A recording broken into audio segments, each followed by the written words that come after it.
Lord, hear me pray. Lord, be my guide. I need your strength and your might. Lord, Lord, my God. Lord, my God. Lord, Lord, I need you now. I need you now. Sure.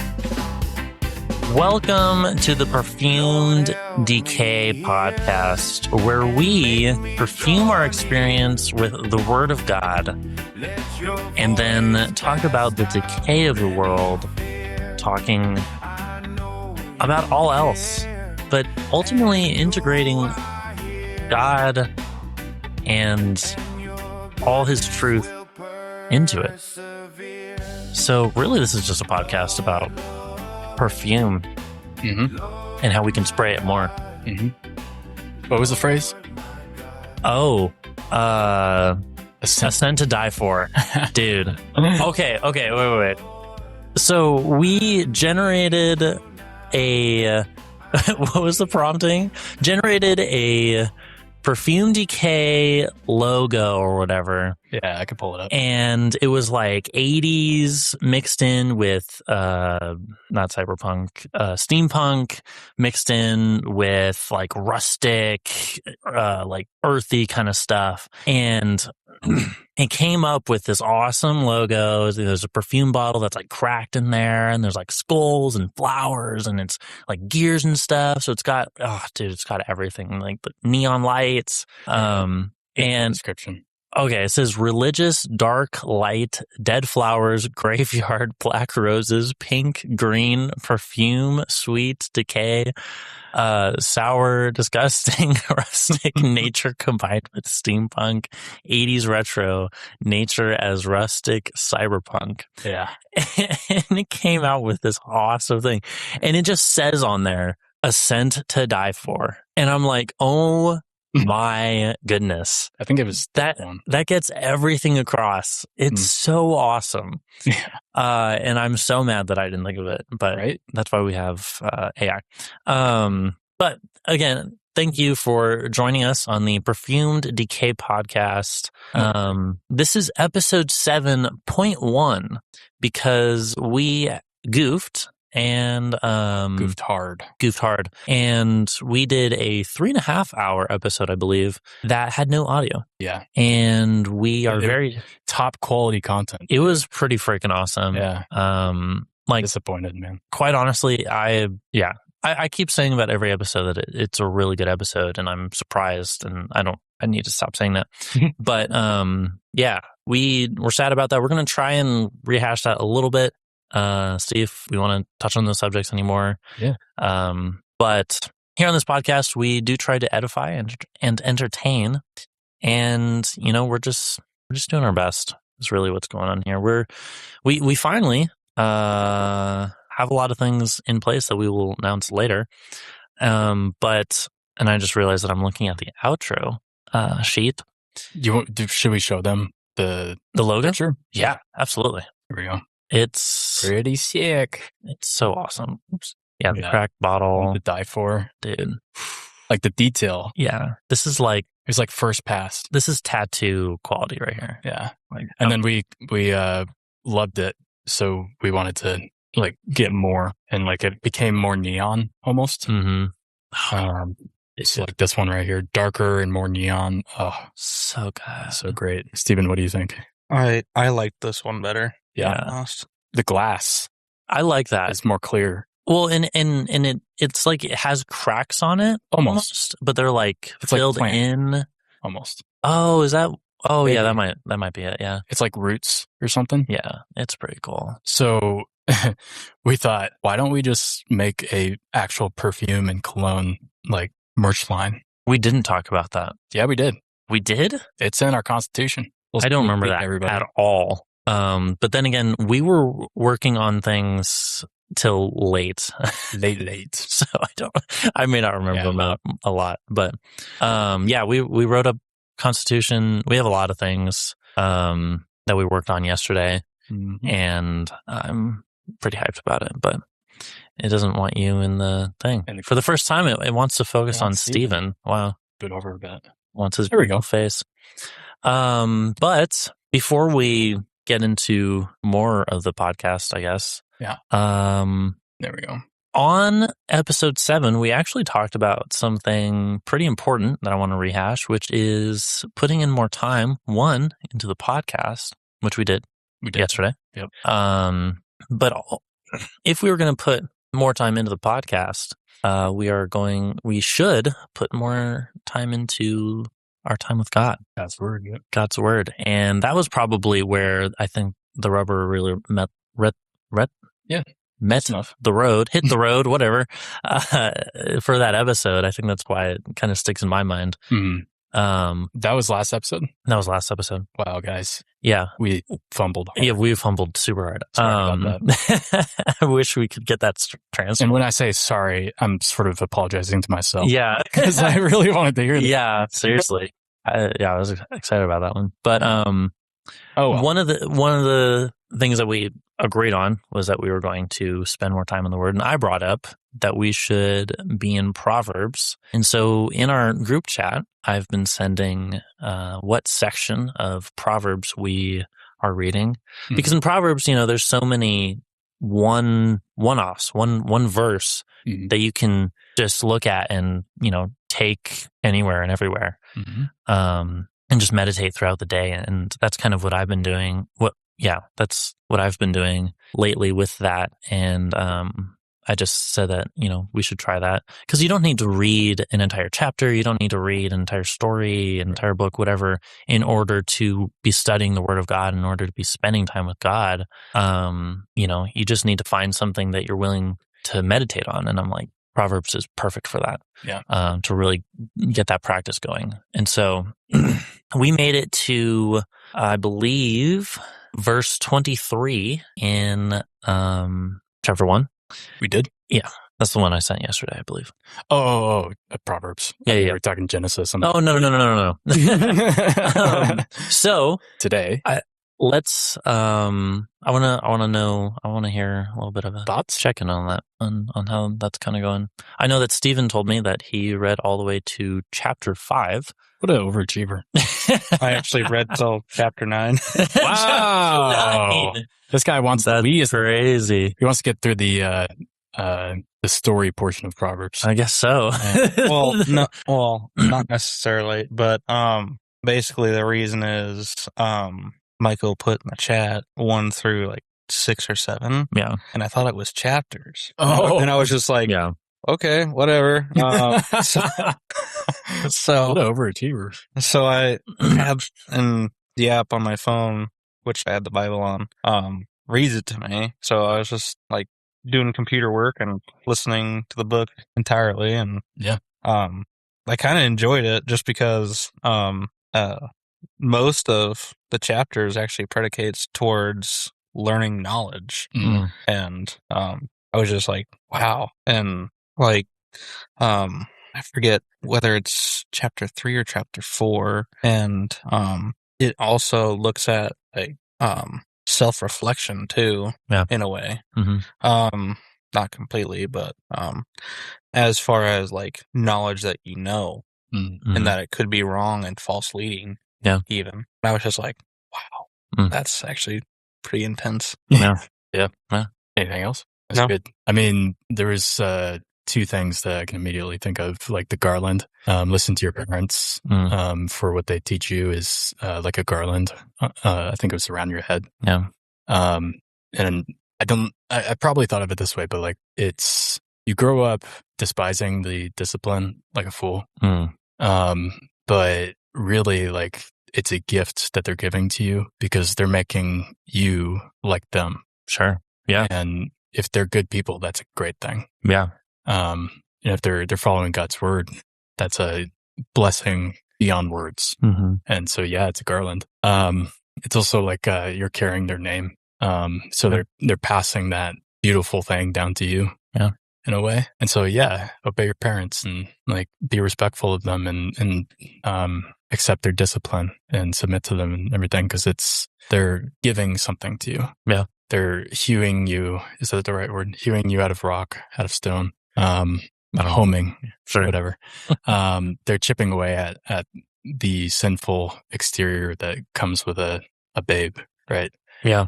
Like, and I think to that point, it's not necessarily like much like how we don't understand what God is doing and how he does things. We don't understand how our parents are doing things because we haven't seen their experience and what's informed what they are doing, right? And so, yeah, that's a good point, because to them it is kind of like that perspective of, hey, I did things wrong and I didn't get whatever specific experience.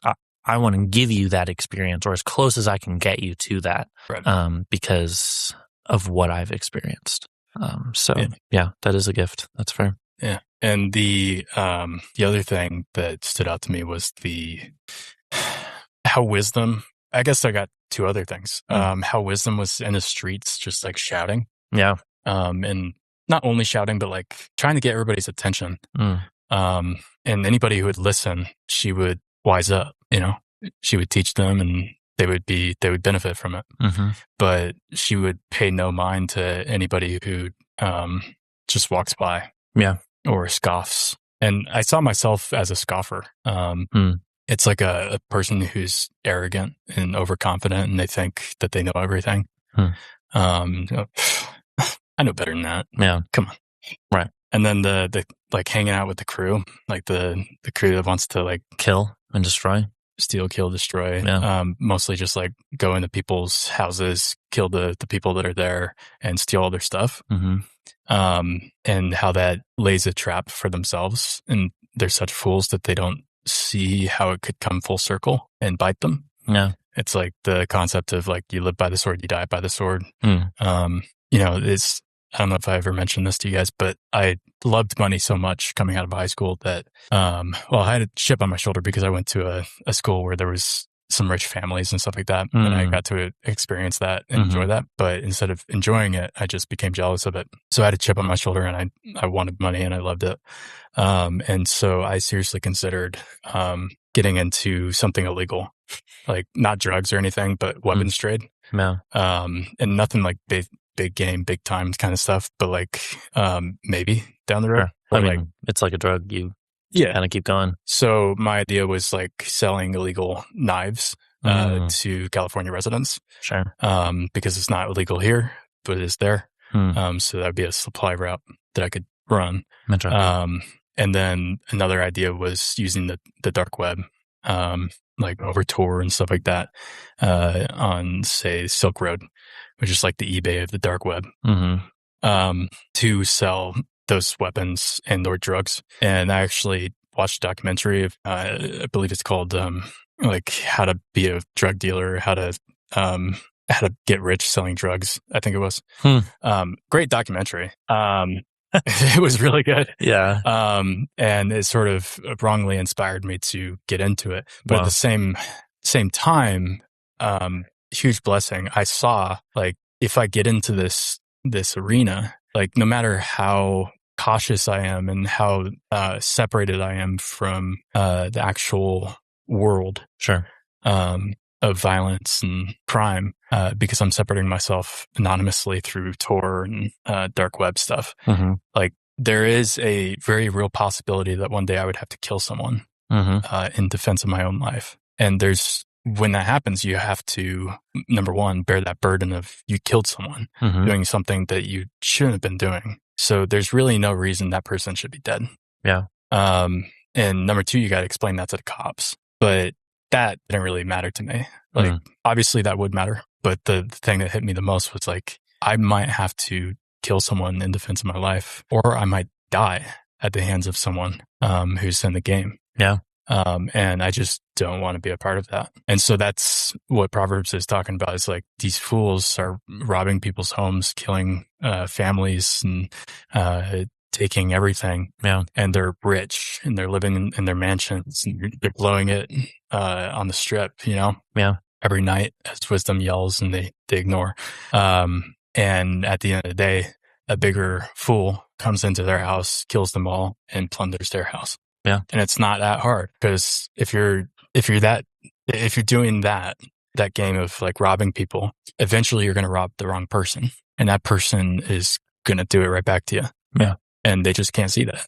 Yeah. And so the idea is, don't even walk down the same street that they're on. Literally. Don't even be seen with them. Mm-hmm. Don't be with them when you would be unseen either. Like, just being in their territory puts you at danger, at risk.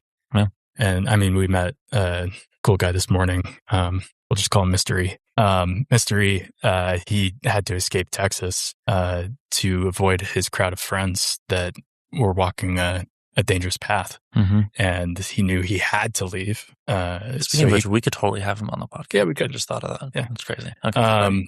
He had to leave Mm-hmm. because he knew that he couldn't trust that he would walk that same path, because Yeah. they've been walking that path. That grass is beaten down. Yeah. And it's just like, no matter how strong-willed you are, habits are habits, and like, you might get back into it. So Yeah. total separation, going to a different city, different state entirely, so that you don't walk down those same paths with those same people. He even said, like, they love his wife. They love his family. They're super close. He cares about them deeply. They're not like terrible people. They're just doing something that he cannot do anymore. Yeah. And because he could see the damage. He could see how it was foolish. It's foolish, but it's also like, those were his closest friends. Yeah. Still are. Yeah. And I could see like the pain of like having to make that decision of moving away. Yeah. So that he doesn't have to walk down that path. Mm-hmm. But I was like, well, hopefully one day those friends will come and walk down your path. Yeah. Yeah. It sucks when you're the first one, and it's not guaranteed that you'll ever see them come with you. Yeah. But it only takes one to reshape everybody's lives. Yeah. Because at that point, they see how they've been foolish. Usually it comes down to a false belief, right? Right. Yeah. Right. Nice. And that's what Proverbs is about, is taking those false beliefs and exposing them for what they are. Yeah. But we just got to listen. Can't scoff at it. Yeah. So that was my takeaway. How about you? Yeah. I just, for me, Proverbs has just been a weird, I guess, experience. I keep focusing on verse 7, that the fear of the Lord is the beginning of knowledge. Fools despise wisdom and instruction. Because the first 7 verses are Solomon explaining, that this is what the Proverbs are for, right? The garland and the sweet aroma. Is that what the second verse is? No. The next 8 and 9 say, "Hear, my son, your father's instruction.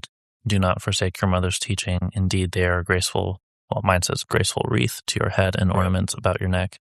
I think it was verse 2 or 3 is what I'm thinking of. The whole purpose of Proverbs. To know wisdom and instruction, to discern the sayings of understanding, to receive instruction in wise behavior, righteousness, justice, and equity. Mm-hmm. Yeah.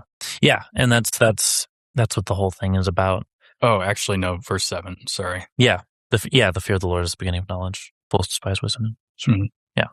And so I'm kind of just looking at it purely through that perspective, which is not wrong to do, obviously, because that's kind of what this is all about. But I'm trying to, I guess, look at, like you were saying, like you've kind of viewed yourself as a scoffer. I'm like, okay, so where am I falling into that in my life? What am I scoffing at? What am I looking at through maybe a prideful perspective, whatever. And that's why I like that we're taking this in little chunks, because really it's just giving tons of different bites. Yeah, bite-sized pieces of what it looks like to be the fool, what it looks like to be that sinner that is falling into temptation and all that. Right. And then we get to live our life that day and see how, like, we can't just forget it. Yeah. And I mean, for me, it was like, oh yeah, you do tend to scoff. You do tend to forsake discipline and stuff like that.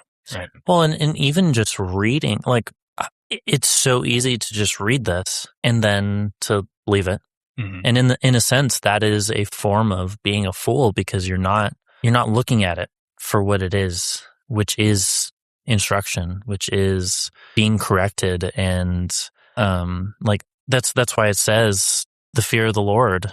We should be fearing God as we're reading through this, as we're meditating on these words, and acknowledging that these aren't small. These aren't like something that we can just pass by, and taking in bite-sized pieces is important because we need to really wrestle with it. Yeah. What are the implications of this? And also, like we do on this podcast, we're kind of just falling more in love with the Word of God. Mm-hmm. And, I think you had said when I had brought up doing this in Proverbs, that it's harder for you to dive in a little deeper like we do on your own. Yeah. Right. But it's like, but we're called or we're told that we should be doing that, mm-hmm. In our own time, sitting down with the Word of God. Mm. I think the disconnect for me is that when we're here and talking with each other, I have immediate feedback from your mind that has nothing to do with mine. Sure. And the problem with reading God's Word is God is silent most of the time. Sure. Or at least in my experience. And he whispers, and he shows instead of tells. And that's just really hard for me to maintain that focus, to be able to see it. No. And so it's like a long form conversation, like nothing like our podcast, which can be like 2 to 4 hours, right? Right. It's 24 hours. Yeah. It's a few weeks, a few months. And so that's where it gets difficult for me to like really dive deep into a single verse, because the dialogue is sort of stunted in a way. Yeah. That makes sense. Yeah. Well, and I think, especially for the edification portion of this podcast, not only for our audience, but for us, this is an opportunity to, Mickael has a certain perspective that we can draw from how he asks questions. Maybe I can just ask those same questions or similar questions and apply them to those verses. Oh, Daniel, he does, he also has another perspective. And then, when Stephen says something, it's kind of like, oh, that's the culmination of all of it. And, I can take those small snippets of what Stephen says and try and do that myself. Like get into what the full thing is that's going on, and then kind of ask the questions, go down the rabbit holes, dive in and speculate and whatever, like we do. Because I mean, that's what's been valuable for me is getting to take your guys' perspective and try and apply it myself when I'm reading through the Bible. So it's almost like taking different people's perspectives and learning how to have that conversation by yourself. Yeah, in your own head. Yeah, right. Yeah, it's good. Yeah, hopefully that's what our listeners take away too. Yeah, absolutely. Because it's valuable when you have the people, but what if you can have that, in your own time? Yeah. And in a sense, we do have that because we have our past, we have our present, we have our hopes for the future, we have our personality, we have our wrong perspectives and maybe right perspectives. And then, we have the Holy Spirit, right? And who's ministering to us the whole time. And then we also have the Word of God, which is God communicating with us. And in a sense, there is a conversation that's going on. We just don't view it as a conversation. We view it as what is. And we sit in that all day long, so we don't acknowledge the other voices that are going on. Yeah, it's like discipleship is really what it is. I've heard a lot of different takes on what discipleship is, but the most common is being in people's lives, kind of like how you're talking about it. So it's like going to the store together, going and working out together, going on a hike together, doing life, just doing life, like literally going and grocery shopping together, or cooking a meal together, or like figuring out the taxes together. Yeah, like mundane things. And through that process, you have little one-off conversations or one-off realizations together. And if the Spirit's with us, which he is, like, that's happening too. Yeah. And if we have the Word of God, giving us the hard truth, thinking of engineering coding, so we call it hard coding. If you write something as like a constant variable in the programming. So I'm thinking of the Bible as the hard coded truth. Yeah. Right. Yeah. So if we read and reread the hard coded truth, we're resetting all of the variables in our mind that can go wonky. And they go wonky because our original father of humanity, Adam, I say original because now it's Jesus. Right. He chose to eat from the tree of the knowledge of good and evil. And our effective conclusion of that was it allowed him and Eve to decide what was moral and immoral. Yeah. Which in their own minds, in their own perspective. Yeah. Which is why Paul says, if you know something to be wrong and you do it, you have sinned. If you know that it's not a sin and you do it, what is it, like glory to God or something like that? Basically, sin and not sin sometimes comes down to your perspective. And I believe that came from that tree. And so where am I going with that? That comes in with the variables. And I say variable on purpose because we are variable. Like, things change. Yeah. Our perspectives change, our thoughts change, and they wander, they float away. And we're not always aware of it. But if we go back to the hard-coded truth of God's word, it sort of brings all of those things back into order. That makes sense. Why is this shaking so much? Oh, it's my leg. Oh, I'm like, I've is yours shaking? Your mic? I can hear mine shaking. You can hear it shaking? Yeah. Oh, well, maybe I'll just stop shaking. Okay. Sorry, I thought I'll slow down. Yeah. Yeah, that's good. Yeah. Should we transition? Is that our life check-in? Yeah, that's our life check-in. Do we want to add a cherry on top? Let's say a highlight of the week. Oh, yeah. I'll start. I am pretty much done in terms of fleshing out my tabletop role-playing game. Right. Roll of Rolls. And how to spell that? ROLE of ROLLS. That's awesome. I love that. Yeah.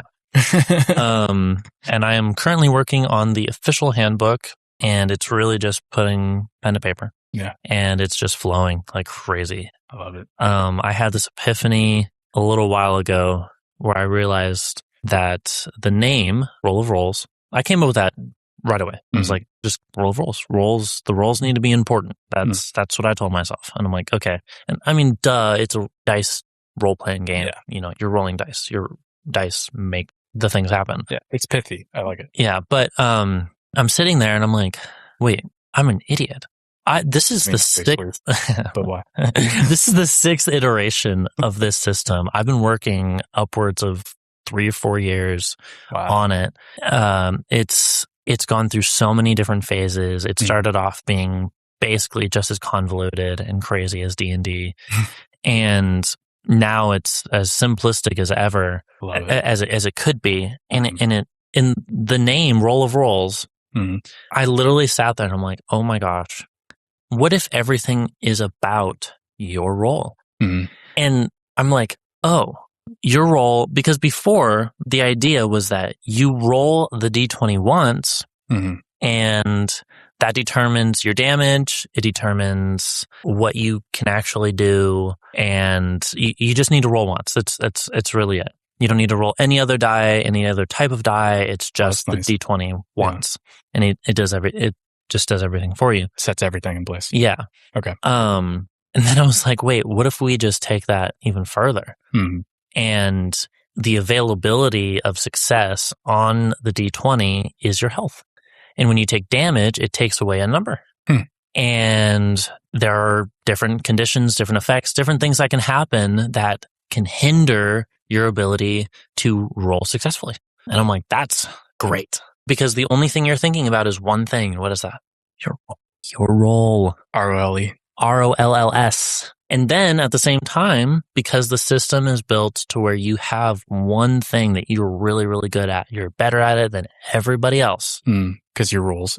Because you're ROLLS. I'm just saying LS. Yeah. Because of the availability of success to you is higher because every other stat starts off at a 25% chance to roll successfully, but your main stat is a 50%. So, which is drastic, right? And so you have to play your role, ROLES, roles. Just call it LE. LE. You have to you have to play your LE, and work with everybody else. So you're focusing on two things: your role and your role. And that's it. And I like it. And really, your role is dependent on your role. Your LS is dependent on your LE. Yeah, and I'm just writing that high and that's writing great. the handbook. I'm excited about it. When a project or a concept is getting good, it gets less complicated, right? So I like it. What about you, Stephen? Any highlights this week? He got to hang out with his best buds yesterday. Pretty much. Yeah. And today, sleepover at Daniel's house? Sir. Oh, dang. I'm hijacking. Pillow fort with one pillow. So sad. We just put it on our heads, scrunched up.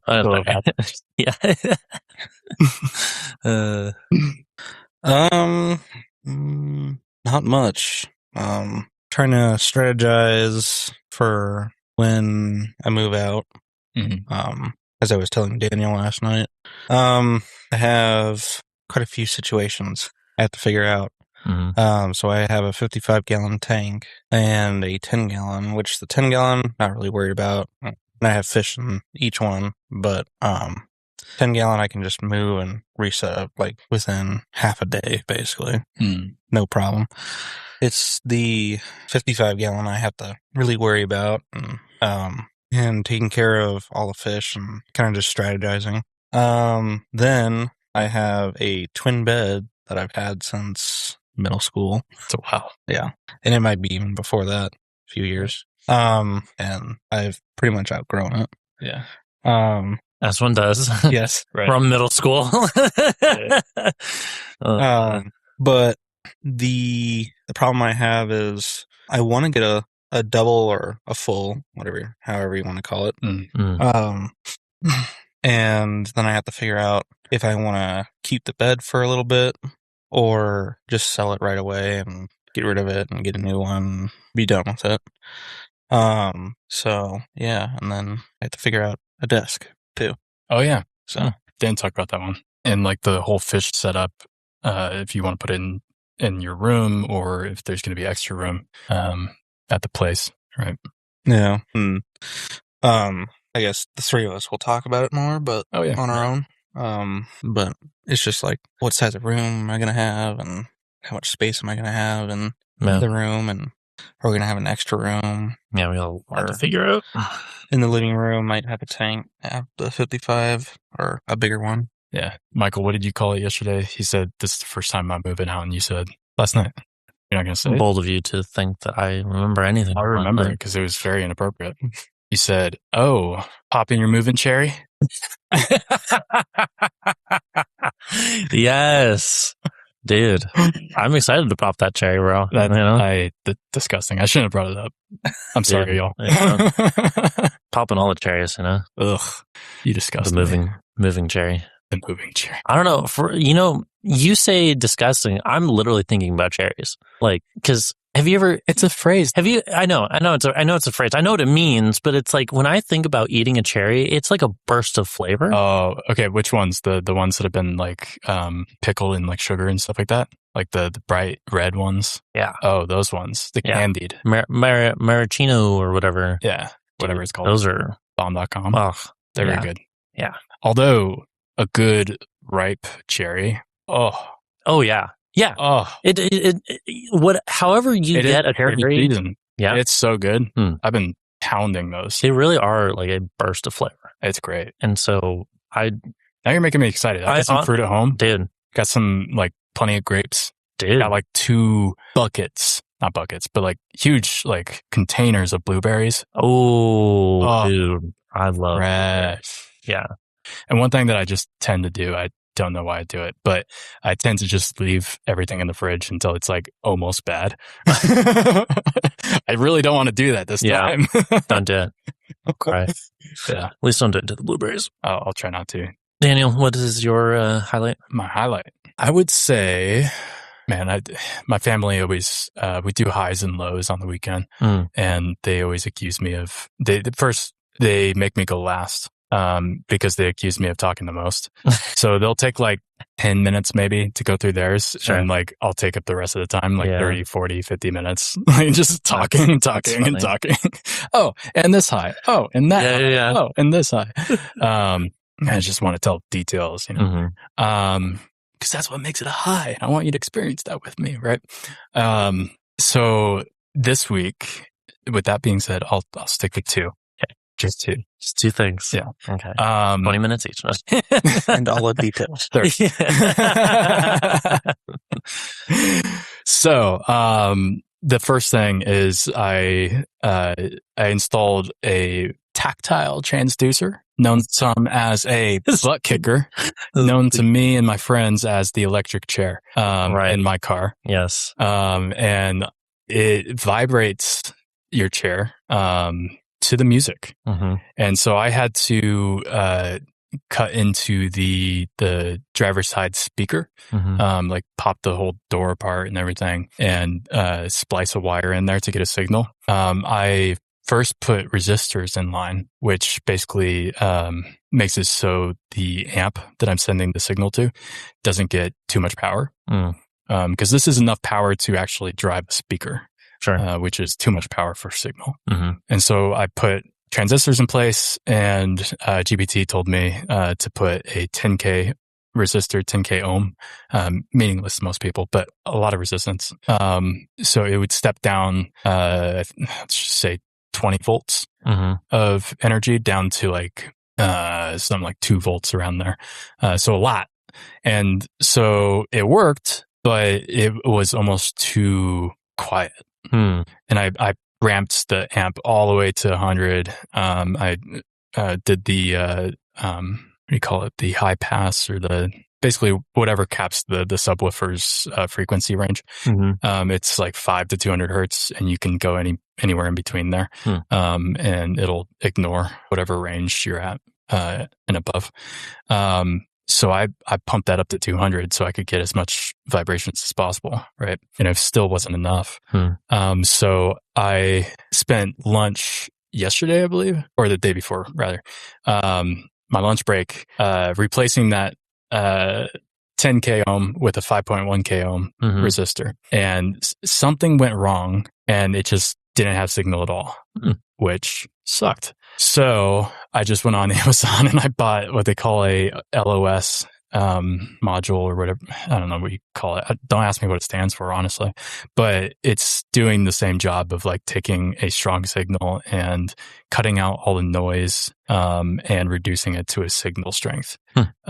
So I finally got that yesterday, I believe. And on my lunch break again, I wired that in, and it's wonderful. It works like a charm. Yeah. And I have future plans for that. I told you yesterday, I mentioned when we were walking in the door after getting coffee, I said, I bought a DSP. And you're like, what is a DSP? And I'm like, I don't know. Don't ask me. I'll tell you what it does. And then we got distracted and I didn't tell you what it does. So Steven's heard this twice now. You'll get to hear it first. Now he'll get the third. Okay. So he can tune out if you want. I'm totally fine with it. Totally fine. Essentially what the DSP is going to do is, well, let me tell you the problem first and what the DSP does to solve it.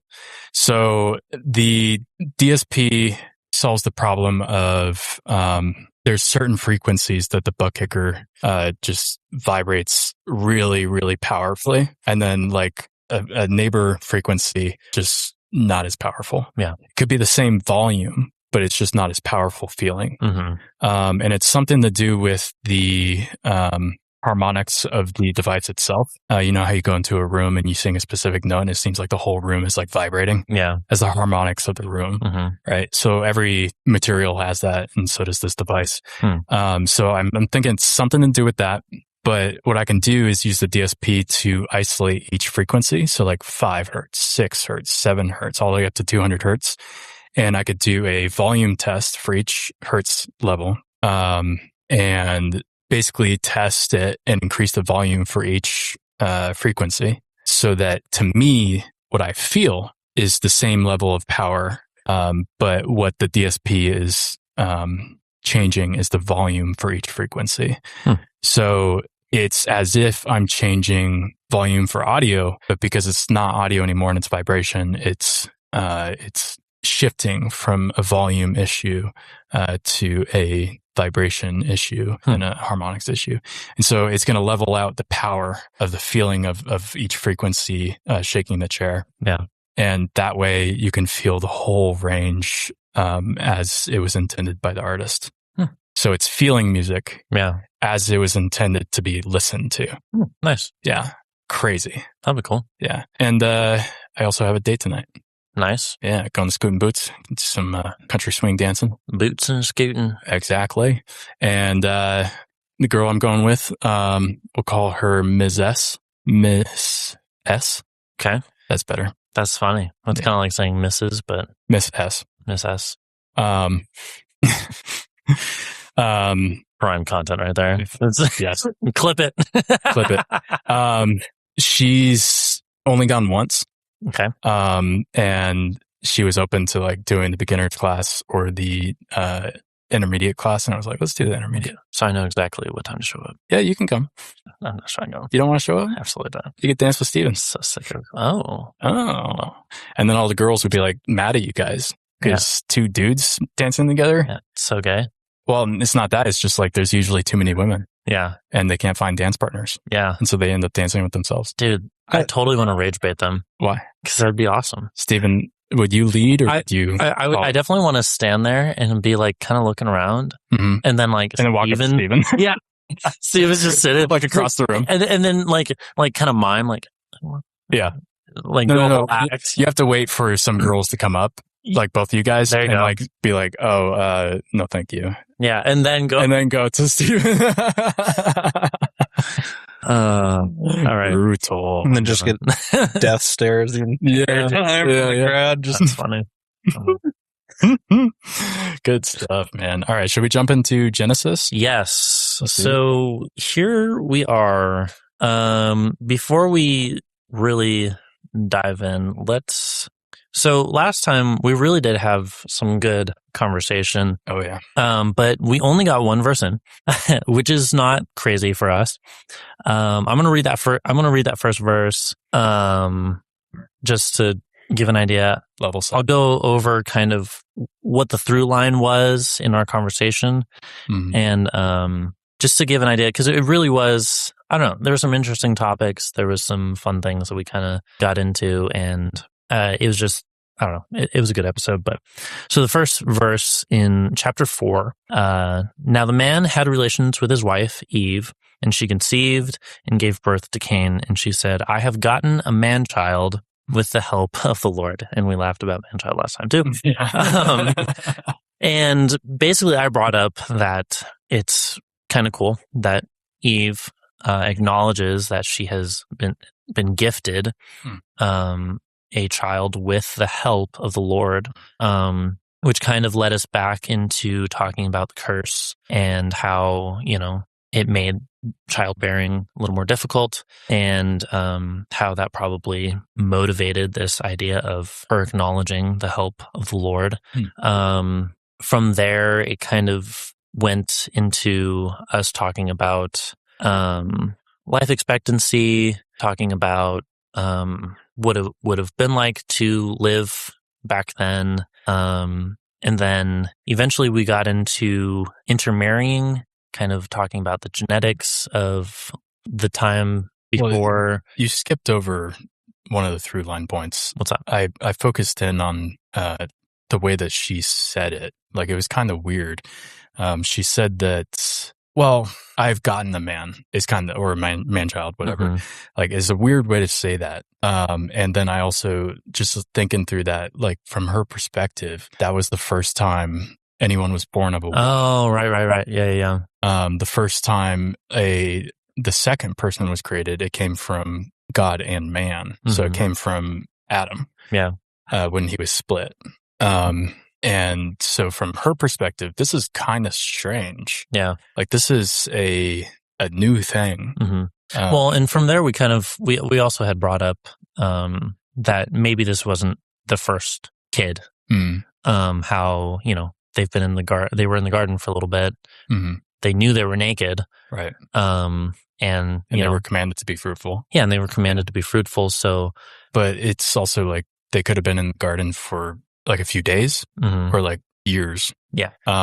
We don't necessarily know. Jewish tradition usually leaves the women out, the children, that is. Although I do believe that when they're tracking genealogy, they follow the mother. Sure. Yeah. But they, like, looking at stories in the Bible, usually the women and the girls aren't mentioned unless absolutely like critical to the story. Yeah. Right. And I think from that conversation we got into intermarrying, how that kind of you kind of just like it popped into your head. You're like, well, we're going random anyways. Yeah. Who do you think they married? Yeah. I was like, well, their sister, their brother. Right. And then I'm like, and I just to kind of throw it out there, I'm like, you don't think that maybe, God just split up different portions of Adam and Eve into different regions or whatever? And I was offended. Right. Then we got into talking about genetics, the difference from back then, and why? Why genetics? Because genetics nowadays. Well, okay, we were talking about the deterioration of. That is a result, I guess, of the fall now, and how marrying your sister, having children was okay. Was okay back then, yes, and how it isn't now because of the issues that can come from it. Yeah. But it wasn't back then because, I mean, we're talking about, I guess, not as deteriorated. Yeah.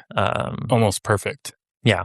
Well, and because especially talking about Adam and Eve, they are the first people. They were literally perfect, and then they're the ones that fell. So their genetics specifically, would be fine, close to perfection, and so their children would just be less and less. Right. And the whole concept of genetics, like I compared it to dogs, and different kinds of species, but the like wolves, dogs, like you can breed them and like isolate certain characteristics or traits or expressions of genes, and you get to a certain base level, like the poodle, for example, where you've got almost no diversity of genetics anymore, and every poodle looks the same. Which isn't true. I know that's not true. But like the picture, imagine the picture of the white poodle with the weird like cut hair, with the pom pom on its tail, like that. Yeah. Right. That's like base level. Like you can't go backwards from there. You can't take two poodles and like have them go back to a wolf. It's just like the information is gone. Yeah. Like the effect of isolating that genetic expression effectively removed all the information that existed beforehand so that you get a poodle every single time. Yeah. Like it's not just it's not just dormant DNA, like it's gone. Yeah. Right.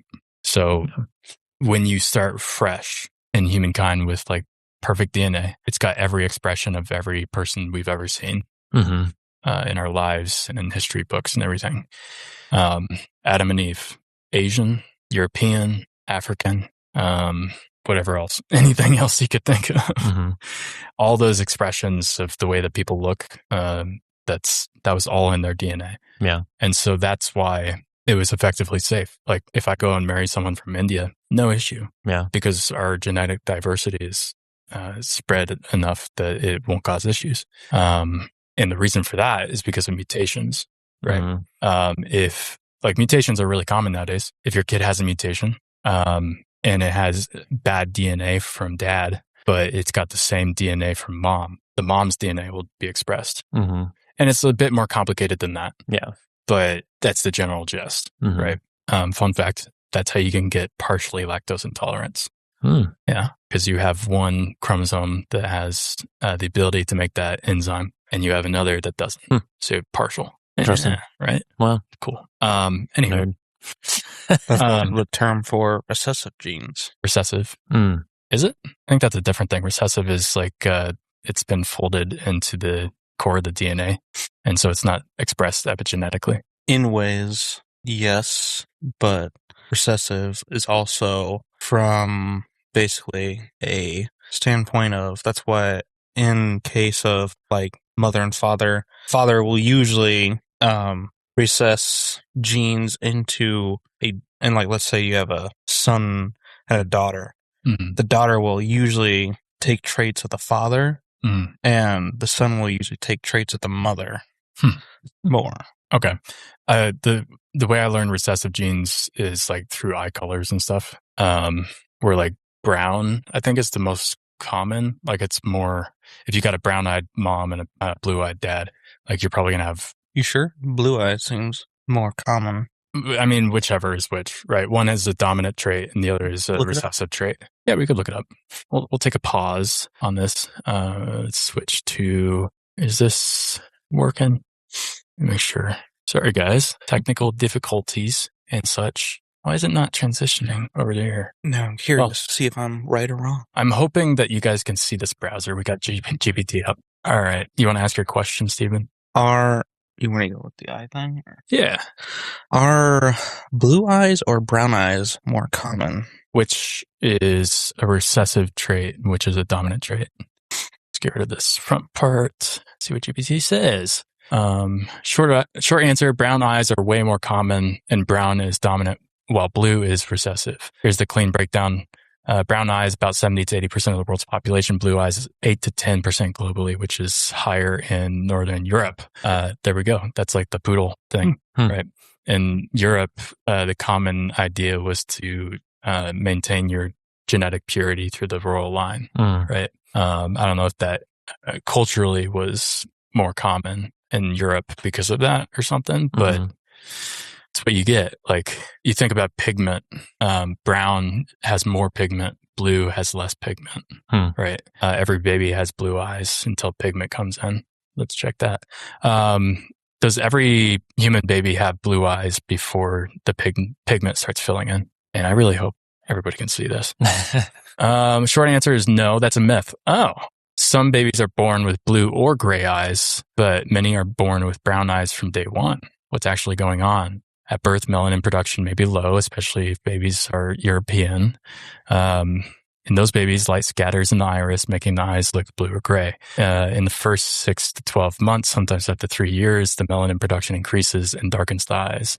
Why does the myth exist? Many newborns do start with the light-colored eyes, which turn into different colors like green, hazel, or brown later. And then that got generalized into all babies have blue eyes.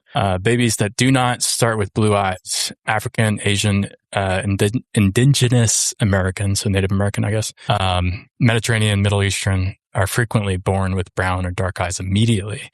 Their melanin production in the iris is already active at birth. Can eye color still change if born brown? Yes. Way less common. Brown to lighter is rare. Blue, gray to darker is common. So I guess the truth is complicated. I was wrong. Just like reality.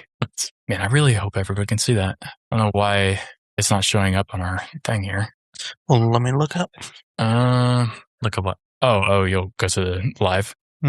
Good idea, Stephen. All right. Transitioning. We're back, folks. What were we talking about? We were just recapping what we talked about last time. Okay. Yeah, that's pretty much where that led us. And then to lead us into the decay portion of last episode. What? One more thing. Okay. Sorry. Transitioning here. Multitasking. I also realized that for people back then, incest was not even a thought. It was not a concept. It became a concept when God made it a concept. Yeah. It's kind of like when it's not awkward until you make it awkward kind of thing. right? Yeah.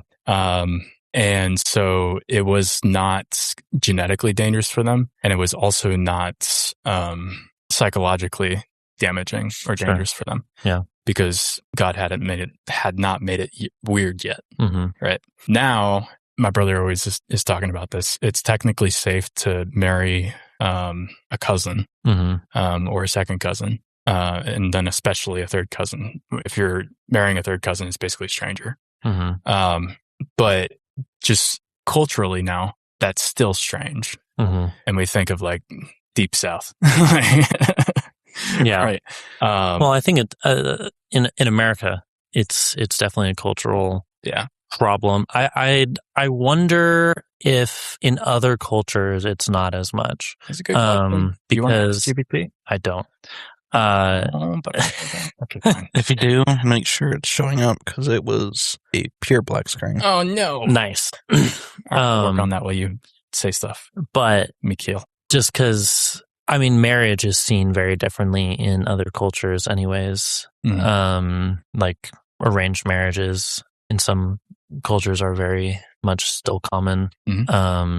Bloodline purity in a lot of ways is still very common, especially in religious circles. And it's just, the white people are the ones that are different. Right. That's what I'm trying to say. So could be, I don't know. Well, I know arranged marriages seem to have the best success nowadays. I wonder why. Let's get through the rest of this recap, and we can talk about that. Yeah. But anyways, where we ended up is basically talking about the human psyche of living hundreds of years and memory / maturity of living like that, and how it's different compared to now, or if it's different, if it could be different, all that different stuff. And so that lands us back in chapter 4, and we can move on. I guess we kind of are naturally, naturally rehashing everything and kind of being more concise about it. So we can probably just keep going, and sounds good to me. Sorry, I am focused on this GPT thing. I don't think we need to be focused on it. Here we go. Okay, I think I got it, y'all. Sorry, I've got a one-track mind if y'all couldn't tell. Yes, it's showing. Nice. Oh, thank God. Yep, I see it. Whew. All right. Yeah, so pretty GPT. You're welcome, y'all. I love GPT. It's good when it works. It's bad when it doesn't. Very true. Yeah. Just like all of technology. Right. Yeah. Okay. So jumping back into the Bible. Yes. So, but what you said, what did you say just now that I was like, we can talk about that after the recap? I was half paying attention. No, it was before you got distracted. What did you say? Damn. Well, maybe I'll think about it later. But yeah, we can continue through the rest of chapter 4. Cool. And just... You want me to give it a go? Sure, go for it. We can, all of chapter 4. I would say stop somewhere fun. I think I stopped last time at verse 15. Okay. All right. From the top. Now Adam knew Eve, his wife, and she conceived and bore Cain, saying, I have gotten a man with the help of the Lord. Keep going. Sorry. Oh, boy. Keep going. And again, she bore his brother Abel. Now Abel was a keeper of sheep, and Cain a worker of the ground. In the course of time, Cain brought the Lord an offering of the fruits of the ground, and Abel also brought of the firstborn of his flock and of their fat portions. And the Lord had regard for Abel and his offering, but for Cain and his offering he had no regard. So Cain was very angry, and his face fell. The Lord said to Cain, Why are you angry, and why is your face fallen? If you do well, will you not be accepted? And if you do not do well, sin is crouching at the door. Its desire is contrary to you, but you must rule over it. We could stop there and chat about that. Sure. Yeah. So we got this interesting dichotomy. Yeah. As you could say. It's interesting the way it's being presented, because it says that she gave birth to Cain, and then again she gave birth to his brother Abel. And then it says what Abel does, what Cain does. However, it says, and Abel was a keeper Mine says of flocks. But Cain was a tiller of the ground. Why is there a but? Mine says and. Is there an and? Yeah. Now Abel was a keeper of sheep and Cain a worker of the ground. Interesting. I think it's just a contrast. That's fair. Yeah. So it came about in the course of time that Cain brought an offering to the Lord of the fruit of the ground. Interesting that he was the first one to do that. Yeah. And it seems like there's a comparison going on, is what I'm trying to get at. Cain is doing something first. He's the firstborn. He's the firstborn, and then Abel's coming up behind him. So it's almost like, hey, I was here first. Yeah. Why are you ignoring me? And but it's also, in my mind, I'm kind of reading it, and I'm like, it seems like they're almost already pointing to Abel being better in a sense. Yeah. Well, in your version, when it says but. Right. That's fair. But in verse 4, Abel on his part also brought of the firstlings of his flock and their fat portions, and the Lord had regard for Abel and for his offering. But for Cain and for his offering, he had no regard. And so there's like, I don't know, there's a comparison of siblings that's happening. Yeah. That, if you have a sibling, for the most part, you are like, get it. I'm locked in. Like, I know what's going on here. Yeah. and especially, with a younger sibling is from the very beginning annoying. Well, no, they're paid more attention to, because naturally a baby needs to have more attention paid to them. But that attention seems to carry on naturally in a lot of ways, because if you're much older, like I'm 11 years older than my sister, right? I'm an adult. I was an adult way before, she was able to really do too much on her own. And, of course, my parents aren't going to pay more attention to me, because it's like I can go and take care of crap, but she can't. Right.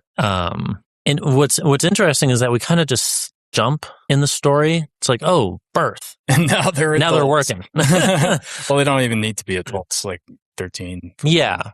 But I mean, it's still like, it's a pretty good jump.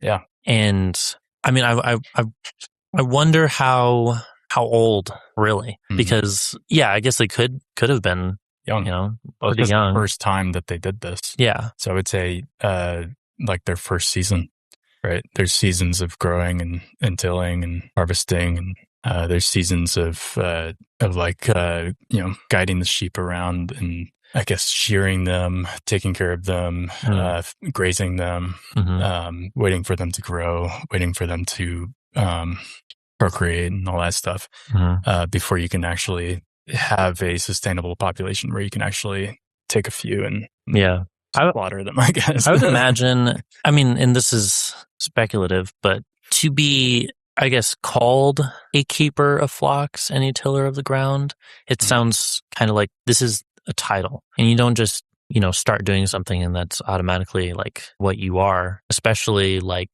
something that makes money, feeds the family, is important. Yeah. And especially for something like this, like they know what they're offering up, right? And there's almost this sense of pride, especially on Cain's side. Oh, yeah. Right? So there's this sense of pride. They have had enough time to maybe perfect their craft to where they feel like there's space to provide something of worth, And so I'm thinking, this could be later than 12 or 13 or whatever.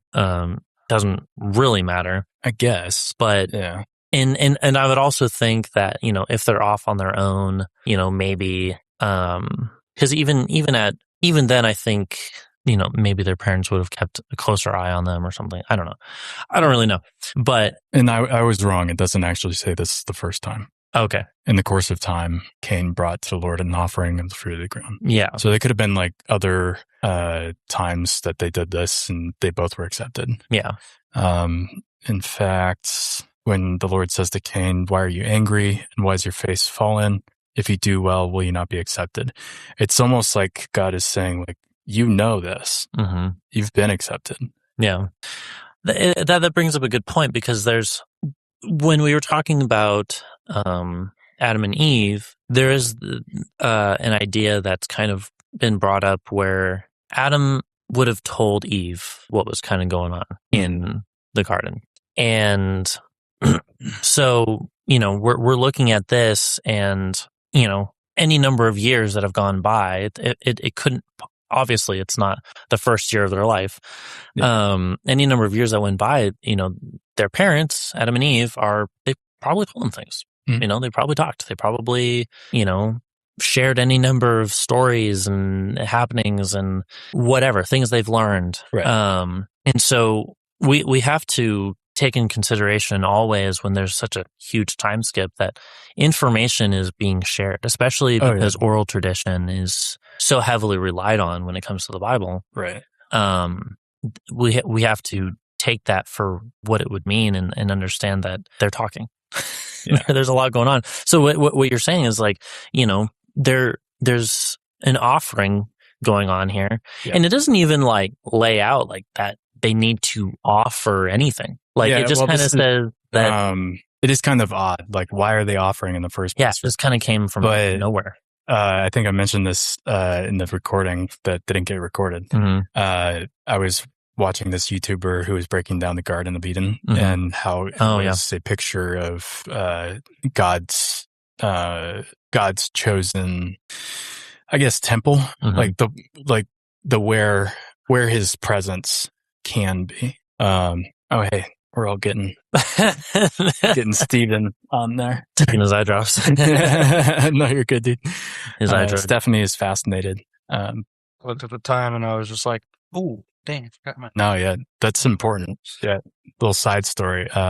Steven tore his, one of his, what is it? My cornea on the front of my eye. And this was basically during the night, and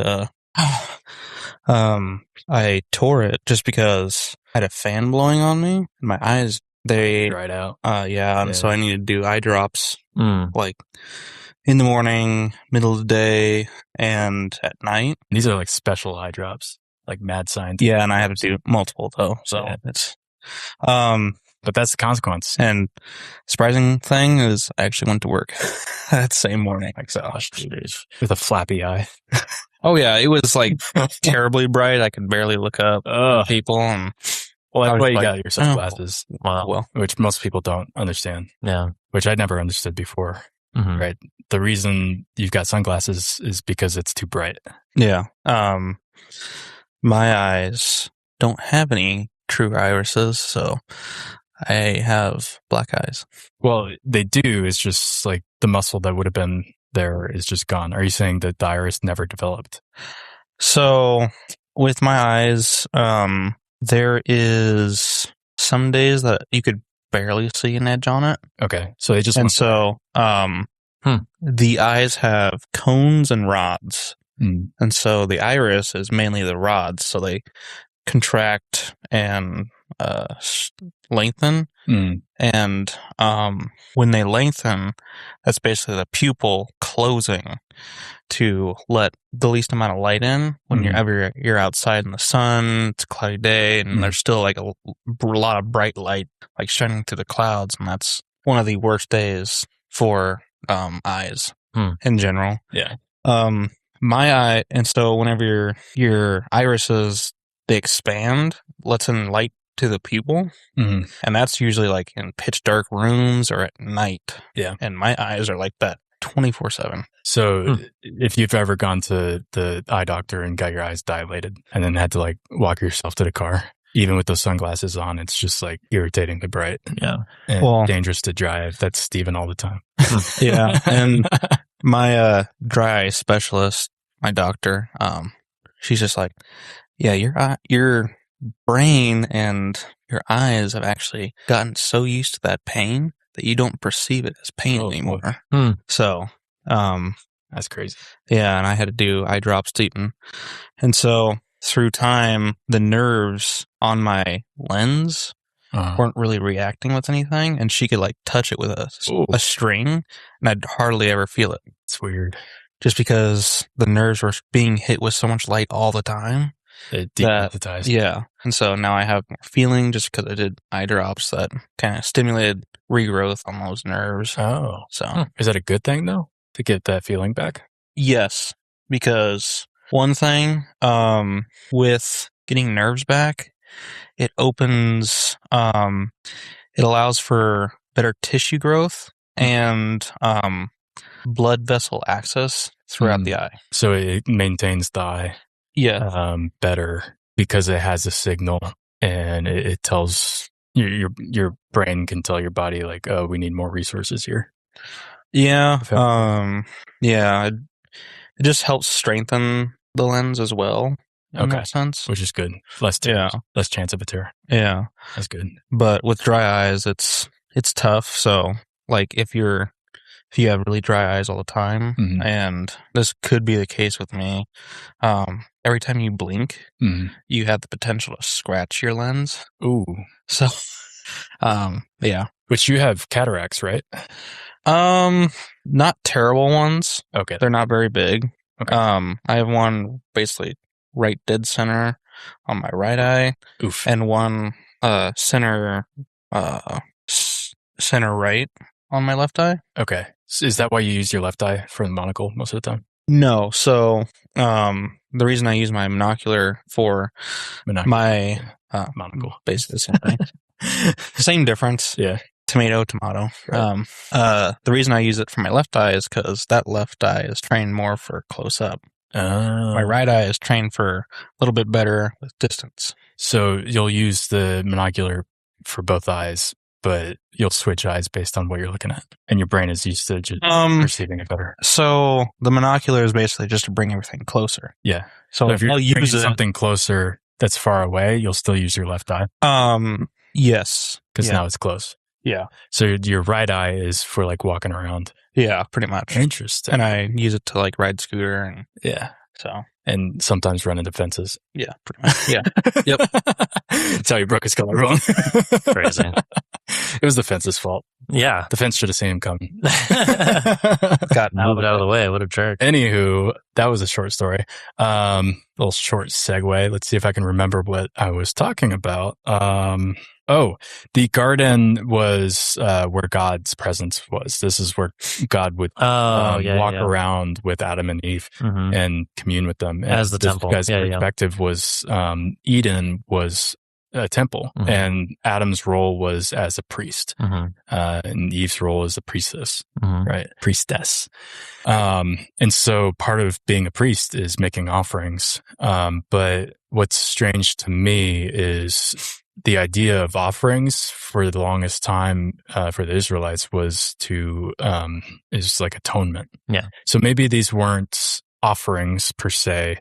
They were the kind of offerings that the Israelites would give as like a benevolence, as a gift. Yeah. Like a thank you. I forget what they call it technically, but it's like a sign of like praise. Yeah, praise and like thanking the host. Like when you go to a party, like you bring a thing of wine, like thank you for hosting. Like, here you go. Right. So that's where this concept has come from, and in the oral tradition, and just like discipling your kids, Adam and Eve passed this on to Cain and Abel. Yeah. And so this is just a thing that they do because like they don't know what else to do. Like they've been kicked out of the temple. Yeah. Garden. Well, and I think too, I mean, I've heard it brought up before that the first thing that God did after they sinned was killed an animal, right? As a sacrifice and to clothe them. Yeah. And so, I mean, and again, there could be any number of conversation, any number of things that are going on. We don't necessarily know what the relationship between Adam and Eve and God is at this point. So again, maybe they're not necessarily dwelling with him, but maybe conversations are still being had, and information is being relayed, and they're given a purpose for specific things, and maybe they go different places, and we have no idea. There's any number of things that could happen. It's possible because we see that happening with sinners after the fall. It's not like it's different in that they could not be in God's presence anymore. And they couldn't be in the garden, aka the temple, anymore because of the danger of the tree of life to them now. Which we had a whole discussion on that. Right. Like I was theorizing, like, could the tree of life have maintained the genetics and the decay and like all of that. It's like this. Oh yeah, like a extra macronutrient that we need in order to maintain our own DNA, because we have in our DNA a way to maintain our DNA, but it's not perfect. And so maybe the tree of life was something that they ate from, or maybe it was, you disagreed. You didn't think that they ate from the tree ever. But maybe it was like another like nutrient that was in the garden and some of the trees or the fruits or whatever, that enabled their genetics to be able to heal itself in a way that they'd be able to live forever. Because that's what aging is your genes breaking down. Decaying. Yeah. Which we made that same joke last time. Several times. There's the idea of giving offerings to God. And again, there's a connection made to, there needs to be shedding of blood for the forgiveness of sins. And the first shedding of blood was a lamb. Well, was it?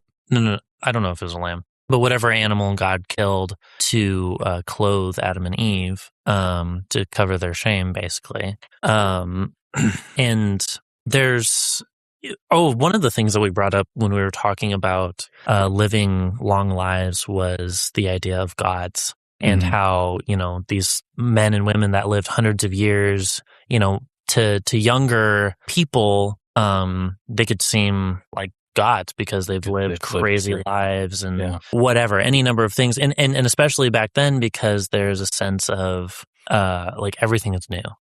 Everything, they're experiencing crazy amount of things. And they're, I mean, they're in they start off in a smaller section of the world, right? Yeah.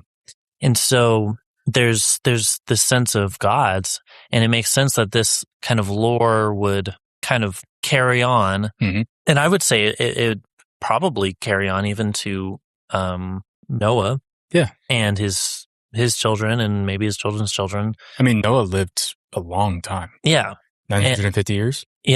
And then I think his sons lived around 300. So it was still a long time. And so they just had, even before the flood, they had tons of opportunity to rack up these myths, these things that they don't necessarily, some people wouldn't. Because it was an oral tradition. Yeah, because it was oral tradition. I think there could have been writing that was wiped out by the worldwide flood. We talked about like how technology there. We don't really know. I think, hot take, I didn't bring this up last time, I think that the pyramids were built pre-flood. I was actually, I keep thinking stuff like that too. Like you know how? This is also probably a dumb theory, but I'm going to high five Jesus so hard if I'm right. Predator high five or what? Predator high five? Yeah. What do you mean? I don't get the reference. You'll have to look it up. That's fine. I think that in place of cranes to move these giant blocks, you would need a giant animal. And dinosaurs. We have dinosaurs. And we know dinosaurs were real because we have their remains. We also have like recent history of like emperors in China riding dragons through the streets that no longer exist. So we know which dragons and dinosaurs are technically synonymous. They are synonymous. There were dinosaurs that breathed fire. Apparently. Which is crazy. Craziness. It's not crazy. Like there are bugs that breathe fire. Why can't a giant dinosaur do that? Or a small dinosaur? Most common dinosaur size was a chicken size, right? Nasty. Imagine having that kind of pest running around. Goodness. Nothing.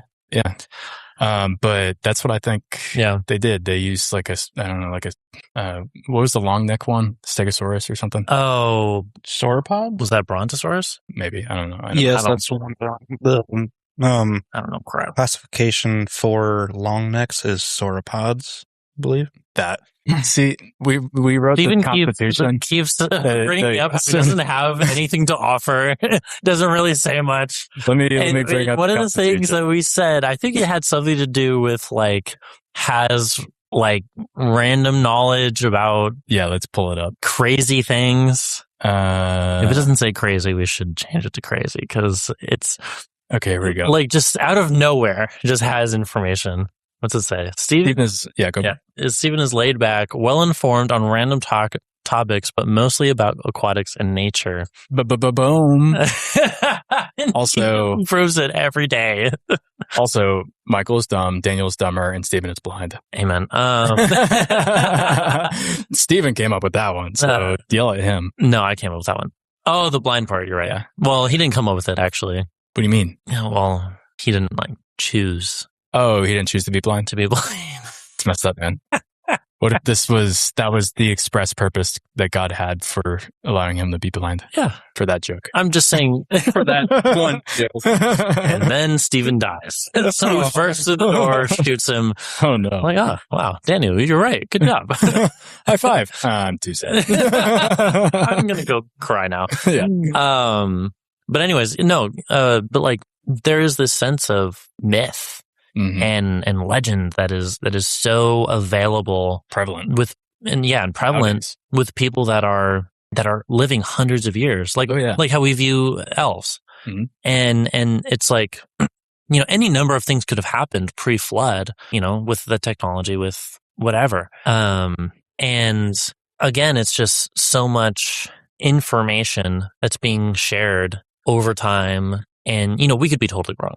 It could have been not like that at all. But what I was trying to get to is, there's in other religions, there's the idea of offering something, giving an offering to your God.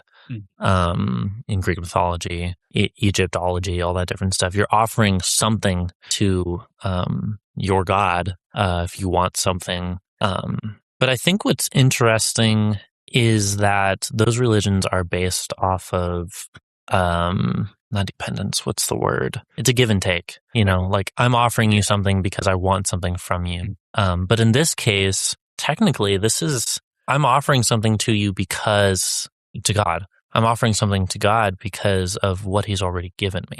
Yeah. Which is everything. Gifts of abundance. Yeah. Or from abundance. Yeah. It's what Solomon or the preacher talked about in Ecclesiastes. Of one of the sole purposes of man is to enjoy the creation that God made for him. Yeah.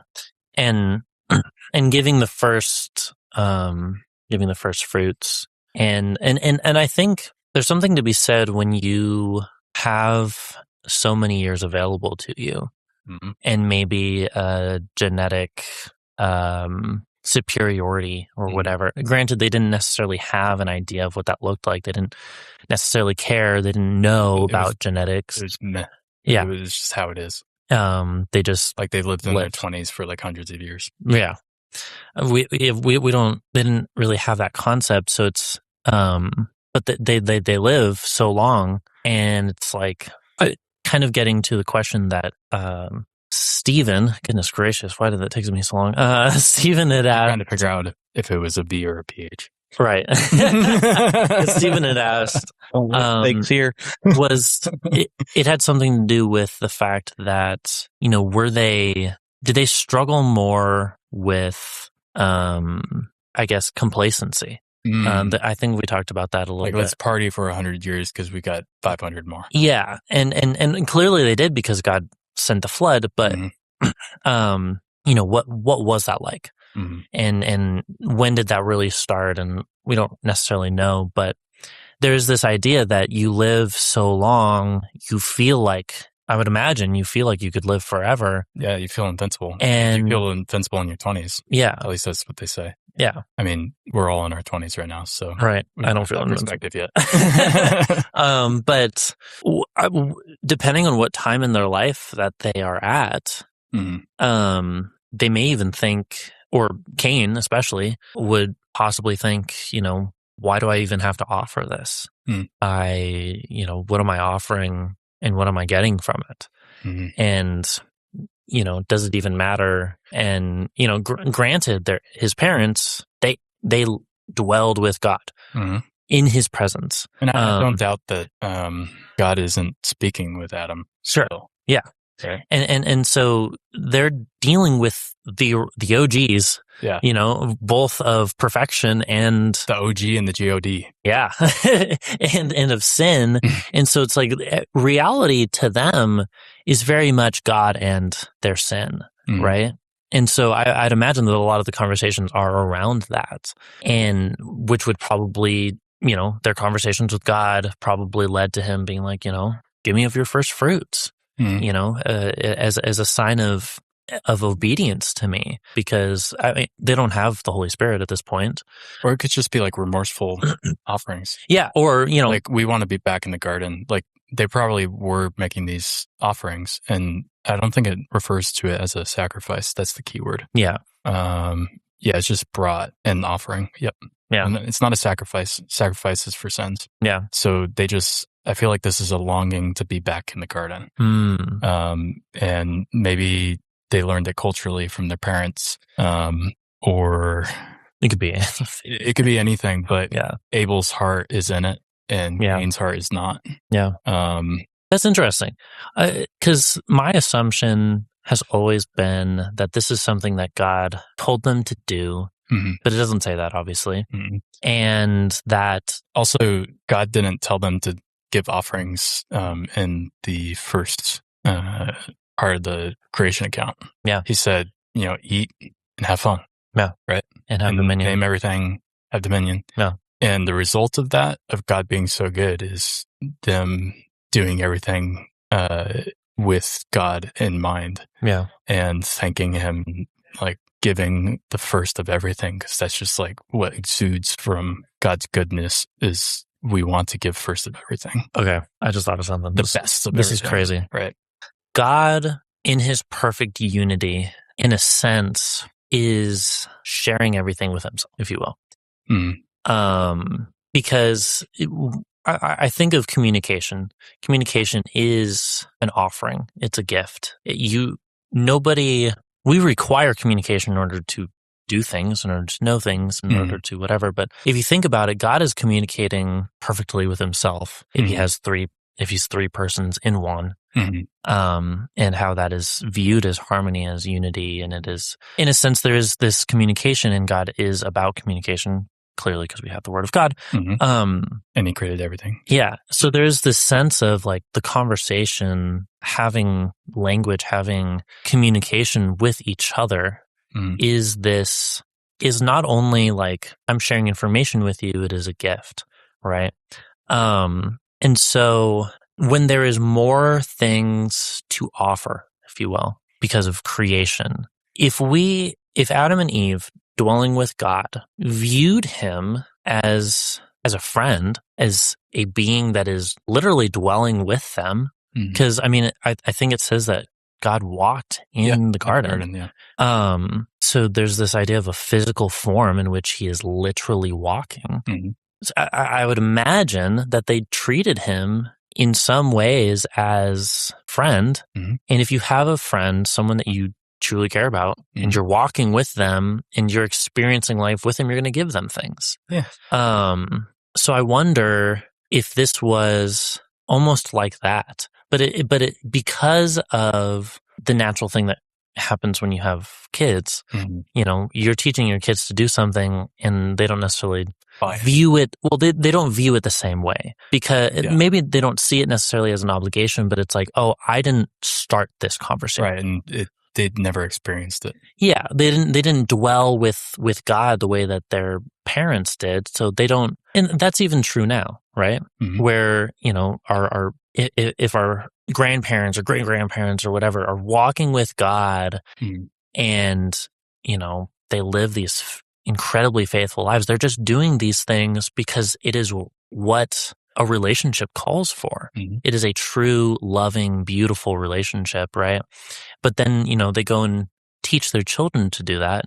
Well, the children have to develop that relationship, and they have to learn why and make it their own, and make it something that where they actually want to give things to God, actually want to give the first fruits. And so I guess this is a picture with Cain and Abel, as Cain just didn't get it. He didn't understand fully. And I think you brought up that maybe over the years he could have understood. Maybe God is kind of implying that he did get this. But he kind of fell off the wagon because he became prideful. He got older. He thinks he's invincible, whatever. That's compelling. That's crazy. I have not. That's interesting. What portion? Just because it is a relationship with God, right? Adam and Eve had a seemingly physical presence of God with them.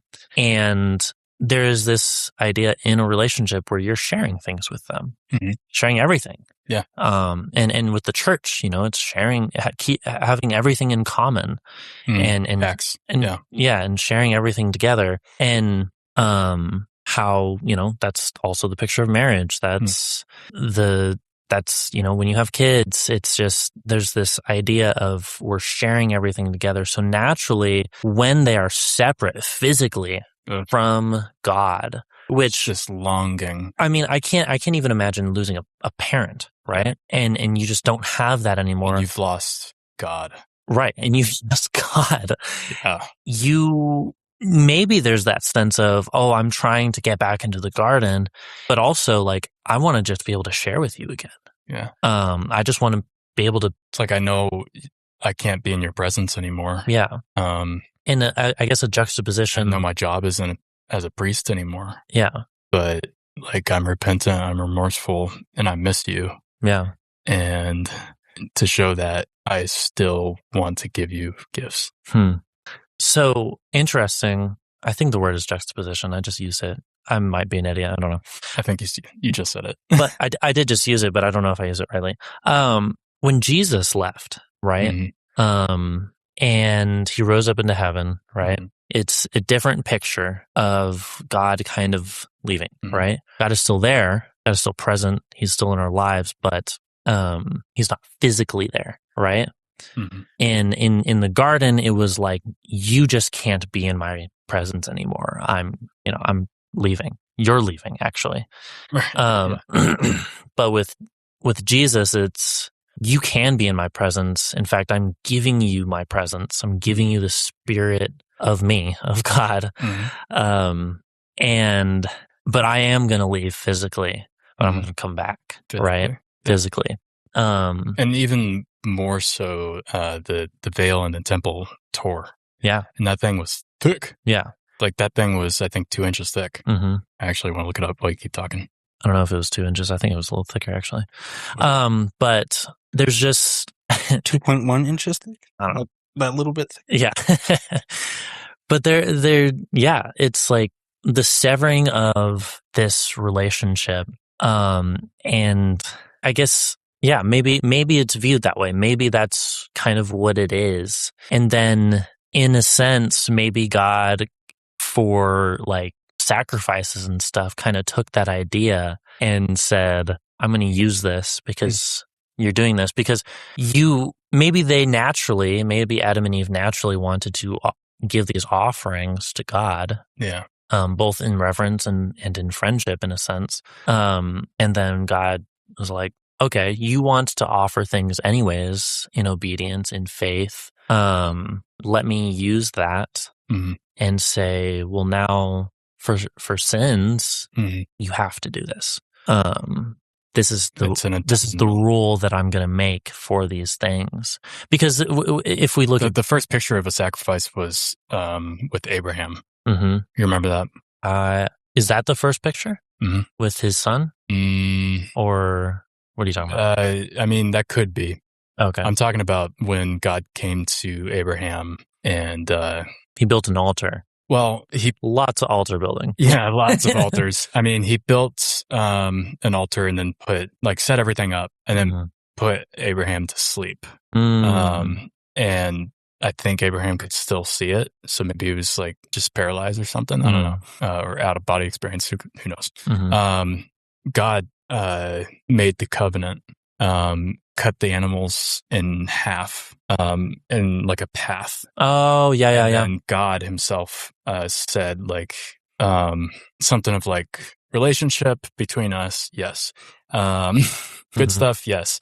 Only if you don't sin, yes. right? If you do sin, then you walk down this path of all these dead, cut in half animals to represent what will happen to you if you break this covenant contract. And so that's why he put Abraham to sleep. The animals were cut in two down a path, and then God himself walked through it, symbolizing that he would take the punishment for our sins. Because he knew that there was no way that we could keep up our end of the bargain. There's nothing, and there was no offer. expectation either. Mm-hmm. Although there is an expectation, but there is no expectation that we can do it. Yeah. There's an expectation that we should do it. Yeah. We should try. Yeah. Not try and, okay, let's sit on our hands. No, we should do it, but we're also going to fail. Yeah. And to hold those two truths together seems so unmanageable. Right. But we see that picture. Then we see him being obedient to God, sacrificing his son, which is a picture of Jesus. And then we see that in the Israelites. Egypt, the plagues. One of them is you got to put the blood of a lamb on the door, on the door jamb. And then the angels of death will skip your house. Right. Why that? Well, you're covered by the blood. Yeah. And that's an allusion to Jesus. And then the sacrifices, the priest had to go through this crazy cleaning ceremony. And if they did it wrong, they would fall over dead in the Holy of Holies. Right. They would actually wear bells on the as tassels on the end of their garments. And they would have a rope tied around their ankle. And if the priests waiting outside heard the bells stop ringing, they would tug the priest out by the rope because no one was going to go in there because it's not allowed. Number one. No, so you can enter There'll be more bodies. You can enter once a year. It's God's rule, believe. It's been a while since I studied this, so I could get it wrong. You could enter once a year, and you have to be perfectly clean. And the job of the priest is to intervene and to basically beg for forgiveness, atonement. And then the priest also makes a sacrifice for all of Israel, representing Jesus taking himself as the sacrifice for all of the church, right? And then the sacrifices individually, each person had to come to the temple and sacrifice the firstborn and unblemished of their lambs, and then other animals if you were poor.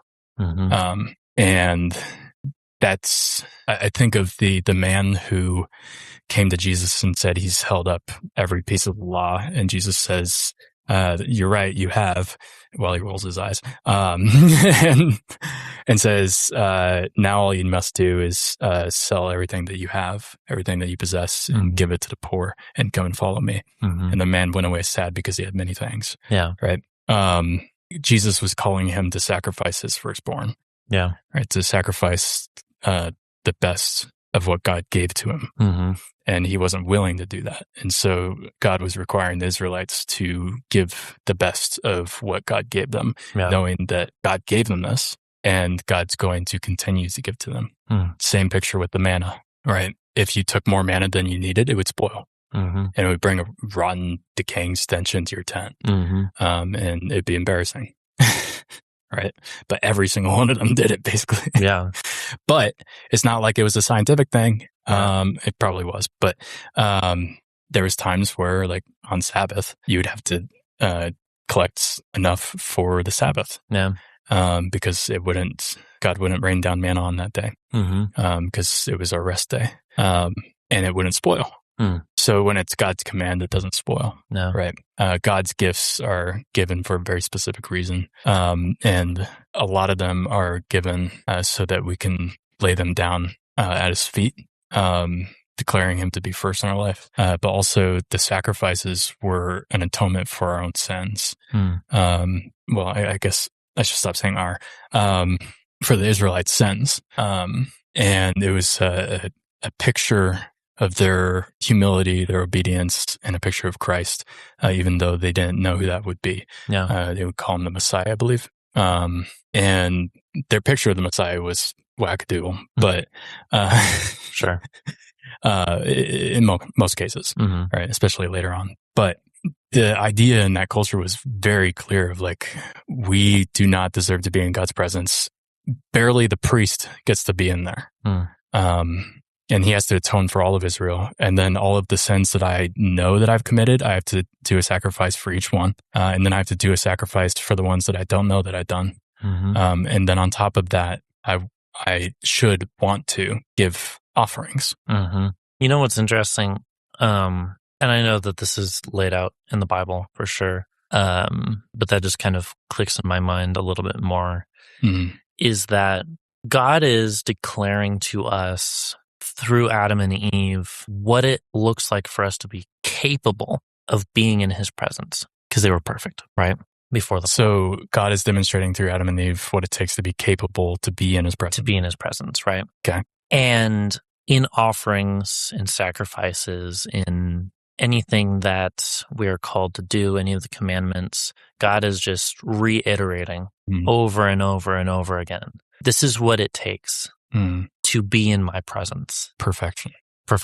And and as time goes on, as things deteriorate, as morality deteriorates, as genetics deteriorate, as everything deteriorates, as we continue forward and we want more, we do more, we understand more, whatever, it muddies our understanding of the fact that God is so patient.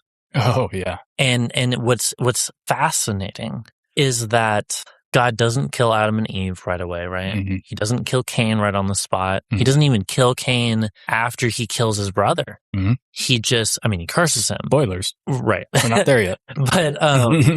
But it's like God is clearly telling everyone that reads this. This is just at the beginning of the book. Yeah. But like he's clearly telling us, like, you deviated from everything that I laid out. You chose your own way. You decided, and it's like just no way at all. Yeah. And people keep pointing to this evil God. And the more that we go through this, the more it is solidifying in my mind how well God communicates with us through the Bible and communicates why everything he did, everything he said, everything.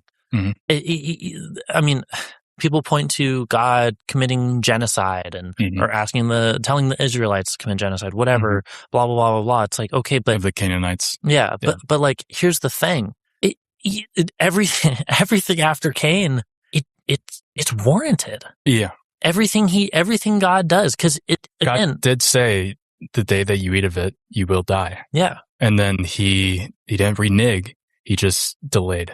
Yeah, and which is a mercy. The entirety of everything that's going on with these different people groups and whatever in the Old Testament, like, these are evil people.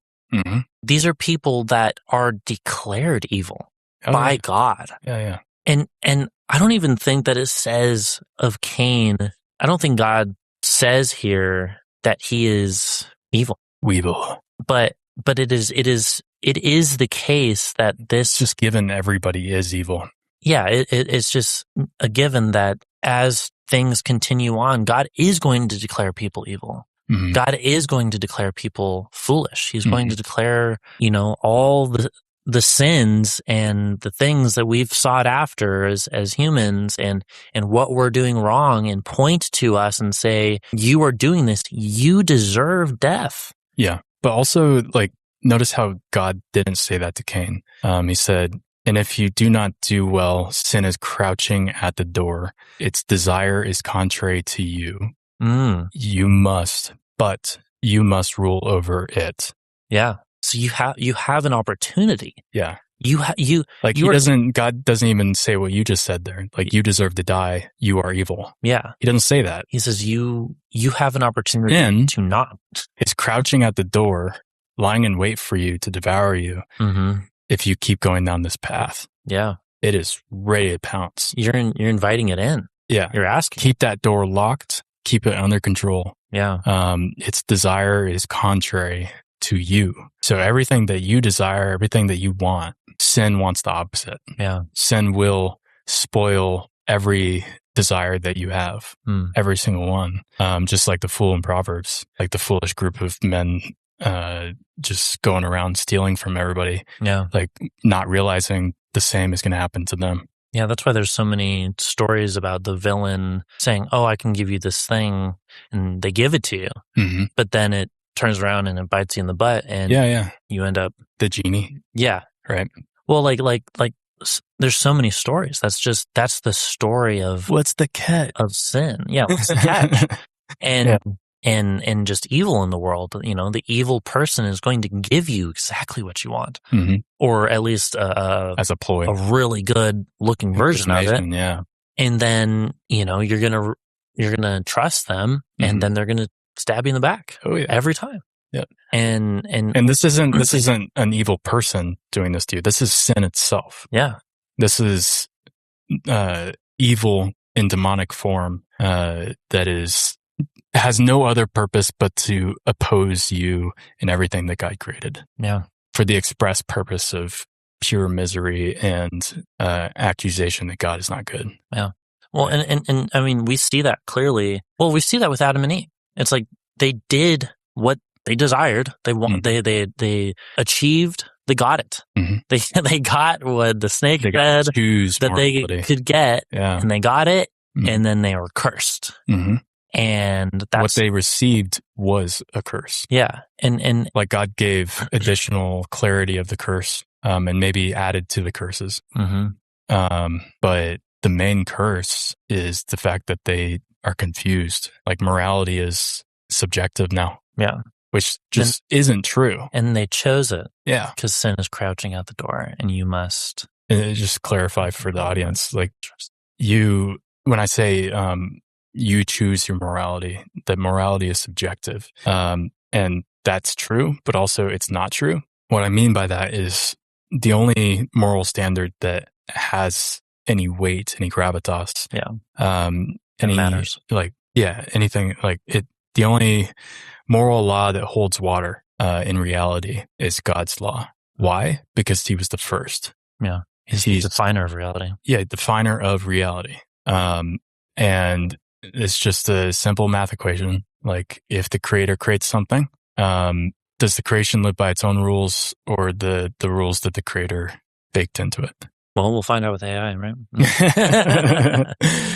Well, and that was a joke, but it's like, that's kind of what we're all scared for with AI. Right now, we're all scared of AI taking over the world because that's what we would do. Yeah, absolutely. That's what, I think that's a good stopping point, actually. You think so? With, I just wanted to touch on a few more things. Okay, sure. Let's just reread it, if that's all right. Reread it? Yeah. Okay. Let's see here. Let's go to the Cain part. So Abel was a keeper of the sheep, and Cain a worker of the ground. In the course of time, Cain brought to the Lord an offering of the fruits of the ground, and Abel also brought of the firstborn of his flock and of their fat portions. So this is like after he slaughtered them. Right. He took the firstborn. So it's like he doesn't even wait for that sheep to be grown. Like, I would think, why don't I take the lamb and grow it to its full size, and that way I can give more to God. The heart that I see here is like, I'm going to take the firstborn and give that to God, because I know that, like, yes, even though this is going to hamper the growth of my flock, I trust that God gave me this firstborn. Yeah. And if he wants to continue giving to me, he will. Yeah. And I trust him. If he chooses not to, he's God. Yeah. We got this. He's got this. We got this together. Right. Well, and it's interesting too with like the sacrifices. It's interesting because in order to make the sacrifice, it has to be a spotless, perfect, not perfect creature. Well, yeah, pretty much. It's like the least creature. blemished. Yeah, the least blemished. But you are killing off the least, the best of the best. Yeah. Now that genetic line is gone. Yeah. Yeah. So it's like, what you're saying. You really have to trust God is going to perform a miracle. Yeah. And keep your flock pure. And sacrifice in more than one way. Yeah. That's interesting. Yeah. Yeah, that's a good point. It's also like you're losing something. Yeah. You're losing the best of the best, which is what happened when we sinned. We lost the best of the best, being cast from God's presence. Even later, and it's death. This isn't only food. It's showing like what is the result of our decision. Yeah. Death. Yeah. Not just for you and me, but for creation and for our kids and for our kids' kids. That's our fault. That's not just Adam's fault. That's my fault. That's your fault. That's your fault. You are directly responsible for the death of all of your descendants. Yeah. And that's what the Israelites had to deal with and wrestle with constantly. Yeah. Because this animal is dying per God's judgment in our place. And doesn't that make you feel even more remorseful for what you do? What an interesting, wow. Because what we're saying is that you are sacrificing. Because of what I was going to say is that this isn't only food. This isn't only possible clothing. This is also money. It's. But for sacrifices specifically, future, it was money, whatever. Life. It was a living thing. Yeah, but it was a life. It was continuing to take part in this curse, really. And God asking you, you have to endure this. Yeah. Because I'm asking you to, because, blood needs to be shed for this.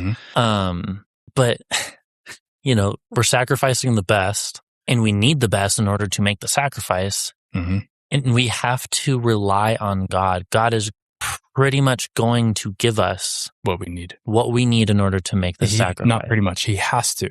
He has to in order for us to. Have you heard about the time in, I guess, U.S. history where they would go out and hunt for animals every day, like deer, whatever else, I don't know, animals, but they would hunt wild animals and bring them to market. And they would basically do that every single day because they didn't have a way to refrigerate and keep the meat fresh before it spoiled. So mass market hunting, and it was enough to feed families, right? Each day. And so if you imagine the Israelites, actually, let me finish that. That wiped out most of the wild deer population across the whole U.S. And so now there's only certain portions of forests that actually have a population still. Yeah. And so that was the entire U.S. You look at a map of Israel, that thing is teeny tiny. And then the group of people, I think it actually numbers them at some points, but way smaller than 300, or I guess it would have been smaller, way less than what the U.S. was at that time. Sure. Right? Which makes me think if every single family and every single person has to make a sacrifice for their sin, every sin that they know, and then for every sin that they don't know, and then they have to do that constantly, daily. Yeah, isn't that enough to totally wipe out the entire population of good sheep? Yeah, why didn't they just? You would just be left with You would be left with sheep that suck, sheep and goats that just they're not the cream of the crop anymore. They are old. They are producing damaged. What do you call the baby sheep? From the perspective of the parents, there's a word for offspring. Sure, I think there's a more technical term, but it's a lamb. Yeah, I know it's a lamb, but from the parents' perspective, ewe. Oh, ewe. Yeah, EWE. Yeah. Their ewe is just trash, right? Because otherwise it would have been sacrificed, right? And so you get this cycle of spiraling down the breeding path to disaster, right? Well, even if we take out the aspect of you're sacrificing whatever specific perfect offering, the point you're making, It shouldn't have been possible. The animals should all be gone. You should be starving. You should be dead. Yeah. It shouldn't have been possible. But throwing in the factor that, and I don't know if it was all of them. We'd have to look at it. Yeah, we'd dig into this, but rising. Even every so often, maybe once a week, it has to be a spotless lamb or a specific kind of goat or whatever. Like, even still, they would have to have the largest economy of sheep, like mass factory grazing. Yeah. They would have had had to have like grazing hills everywhere. And like everybody's job everybody's job would have been being a shepherd, right? Which I guess there were cultures that made fun of Jews for being shepherds, right? Like worthless shepherds. All they do is walk sheep around. And David, meanwhile, is like killing lions with his bare hands. I don't think it should have been possible unless they had this mass economy to support it. Because we're sinning. Because there was an economy. Yeah, sure. But they were also arrogant, thinking that they weren't sinning, just like we are. Right. But they still had to make a sacrifice for unknown sins. But just because they had to by law, like, doesn't mean they did. Because they had to have the year of Jubilee, and they never did. Never. Not a single one. And God's patience, I guess, was long for that one. But it could have been wrapped up in exiles too. Right. I mean, when God punishes, or I guess disciplines rather, and sometimes punishes, I guess judges would be better. He doesn't always tell us why. So maybe that was wrapped up in some of that. But backing up, we've got Abel's heart showing that he wants to give in an unsustainable way because he knows that who he's giving to is the sustainer of all things. That's crazy. Yeah. Meanwhile, Cain is giving not first fruits. Where does it say it? Cain brought to the Lord an offering of the fruits of the ground. So it's just a general offering. Yeah. Just like, it's just a check mark on the list. Yeah. You know, like the governor gets his taxes. Right. But there's no love in it. Right. So that's what I was feeling for there. Yeah. So moving to verse 4, and Abel also brought, so I already went over that. And the Lord had regard for Abel and his offering. Had regard. What does that even mean? Like he appreciated it? I feel like it is more of an acknowledgement, but it's acceptance. Because he mentions that. Yeah. So the Lord accepted Abel and his offering. So if you're going to do something for God, you better do it well. Well, do it the way in which... Do it the way that your child brings you the worst crayon drawing, but is so proud of it. Yeah. Right? It's a work of art. It's not about the quality, it's about the heart. Yeah. Dang. Yeah. Moving again. But for Cain, yeah. And sorry, I was going right there. But, you know, he had no regard. And, you know, it's like, oh, well, why didn't he have any regard? I feel like it answers it in the next sentence. So Cain became very angry. Yeah. Why? It's like, but his face fell. But why? Why? I mean, and the God Lord literally says that. Yeah. It's like, dude, why? What's going on, bro? Like we're still I mean, yeah, your gift sucked because I didn't like your attitude. Yeah. I know your heart. How about that? Like, give me a break, Cain. Yeah. Like, don't show up to the party and pretend you want to be here. It may not just stay home. Have been an initial pride. It could have been because God knows his heart and his mind. It could have just been that he knew that he was going to have that reaction, and that was enough. But it was also like a general thing. Yeah. I've been in a dating season for a while now, and essentially the best takeaways that I've had is if you go on a first date, or just like dates in general, like the best idea to have the best date possible is to get into the mindset of, I want to love on this person and show them the best time that I possibly can, reasonably. Right. I want to be curious about them. Steak dinner, candlelight. Reasonably. I want to know about them. I want to be curious. I want to be fascinated by them. And if I'm not finding something to be fascinated about, I'm doing my job wrong. I haven't dug deep enough. I haven't figured out something that I'm actually curious about. I haven't done the work to find that bit, right? And then also like you get more serious with a girl and like you want to give her gifts. And you don't just like throw something together. You put some thought. You put some thought and some effort. You go out of your way. Meaning, symbols. Yeah. Like I don't wrap gifts for my family. I wrap gifts for my girlfriends. Sure. I've got wrapping paper in my closet with like twine. And I wrapped her present with that just because I wanted to like give her the best. No, I was giving my mom a present, so I did the same thing to her. It was pretty sick. I have some skills. I get it from her. Nice. Yeah. But that's the point, right? If we truly love something, we don't bring a present in the Amazon box. Yeah. Well, we do things differently from how we would normally do it. Yeah. And Cain did it how he normally would do it. He did it with no regard. Yeah, that's what I mean. Like he just... So Abel regarded God and God regarded Abel. Yeah. Cain disregarded God and God disregarded Cain. Right. Yeah. So it's like going to a date and like being totally disinterested, not talkative, like not curious at all. And then wondering why you're not going to go on a second date with this girl. Yeah. Well, you didn't even show up. Why would you expect to have any interest for the second date? Why are you interested? You didn't seem like you were interested.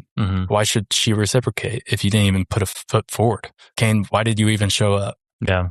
Like, what do you expect to show up with the least regard possible and then have God be like, oh my gosh, thank you so much, Cain. You're the best. Hugs, kisses. Right. No, get out of here. Right. Like, I know your attitude. Like, what are you doing? This is stupid. I'm not going to sit here and pretend that you want me, that you desire to spend time with me. Yeah. I know Abel does. He thought about it. Look at it. He brought not only the firstborn, he brought the fat of all the other sheep that he slaughtered. He saved the best of the best, like the tallow that y'all would have saved and used to spice everything, all your salads and your fried food up. Right? Now he brought that to me because he loves me. Right? So that's what I'm seeing immediately. And then it's kind of confirmed with what God says. Right? The Lord said to Cain, why are you angry and why is your face fallen? It's almost like what I just talked about. It's like, come on, Cain, really? You're going to be mad that I'm not accepting you when you came into this not accepting me? Really? Like I made you and your parents. I put my foot forward first. Step up.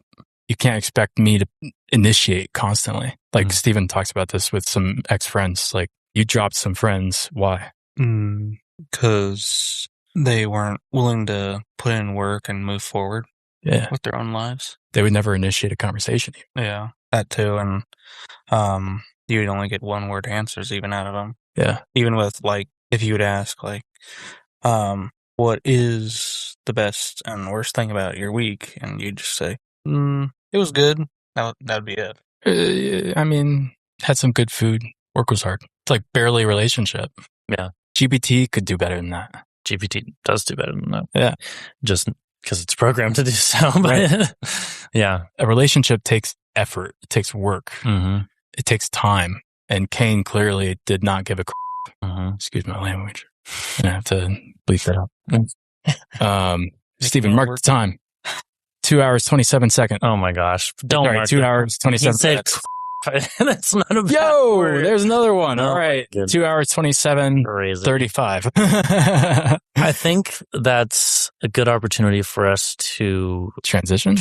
Oh, hold on. because I know we're over. almost 3 hours in. I know, dude. I know. Chill. Why is your face falling? Chill. Wondering why the podcast goes 4 hours. Hold on. The first segment was 2 hours. We'll blaze through it. No. The first segment, We'll blaze the through. life check-in, that took an hour. Yeah. So we're technically only an hour and a half in. Yeah. All right. Let's just let me read the rest. We would have been on time, you know. Okay. Okay. So why are you angry? Why is your face fallen? If you do well, will you not be accepted? Yeah, no, duh. Yeah. Like if you put in the work, for this relationship, don't you think I'll do the same? Like if you don't want this, just tell me. Right. If you don't, sin is crouching at your door, and its desire is to destroy you. But you must rule over it. So that's different, right? That's not necessarily relationship anymore. Like, this is bringing it to like a deeper additional reality of like, you need to have self-control. Right. No. It's like in the presence of God and in relationship. Yeah, it's hard. Yeah, it takes work. It takes effort. But in relationship with God, there's not even a question of sin. As soon as you decide, no, I don't want to put in the work. I don't want to put in the effort to love God, have a relationship with Him, accept Him, and be accepted by Him. Now, all of a sudden, because of that, you are vulnerable to this thing, this being, this law, whatever it is, that will not only be just an absence of God, which is bad enough, but a destroyer of your entire world. So it's like a double whammy. Like, it's not just walking away from God. It's letting sin destroy you. What's the consequence of stepping away from God? Yeah. It's just a natural consequence. No, because sin is death, which is the destruction. Sin caused death. Right. Which basically means that it is, because it's not living, but living life because you're that is not necessarily sin. It's just a result. Well, but it's not living. You are not living. I mean, you're just not living. You think about it, because like, you're sinning. If you don't accept God, and therefore God doesn't accept you, the maker, the creator, the sustainer of all things, the energy source, the life source, right? If that's disconnected, turned off, what's the result? No more life, no more energy, decay, entropy, right? So it just makes sense. Death is the final result. Yeah. There will be, this is not disputed, a heat death of the universe because of decay, because we chose to not accept God, and therefore He did not accept us. Crazy. Yeah. So that's the consequence. It's a good way to put that. Yeah. There's so many, like, I guess, contractual ways in which God lays out the consequences. But it's not even contractual. It's just, there's also natural. The way it is. Yeah. But I'm saying, like, he lays it out kind of as like, here's the conditions, here's how things work around here. But he doesn't. But like what you're saying, it's like there's a natural order. Like, he's not laying these things out because he sucks and he wants to make our lives miserable. Well, not even that necessarily. It's not like he's laying these things out because he's going to enforce it. It's not arbitrary. And it's not arbitrary. Yeah. He's not going to just, like, in the moment that you turn around and don't do this thing, like, he's going to be like, It's more like he created everything. The way things. He set the course of time. And yes, he is going to be involved in this, but also, if you touch fire, you're going to get burnt. Yeah. Like that's built into the contract. That's built into everything. That's just physics. And that's just physics, dog. It's just life. It's just everything. And it's like, it's everything is not just natural and it's not just spiritual. It's together, right? Both. Yeah. It's both. And God's word isn't just Him telling you, hey, this is what I'm going to do. It's like, no, this is the consequence for what you do. And yes, I'm going to enact it naturally. And yes, I'm going to enact it spiritually. And you're going to endure both. You are choosing to endure both, in fact. And this is shown also in, like, the afterlife, like in heaven. God is very clear that we won't just be spirit, that will receive new bodies. Yeah. So it's not...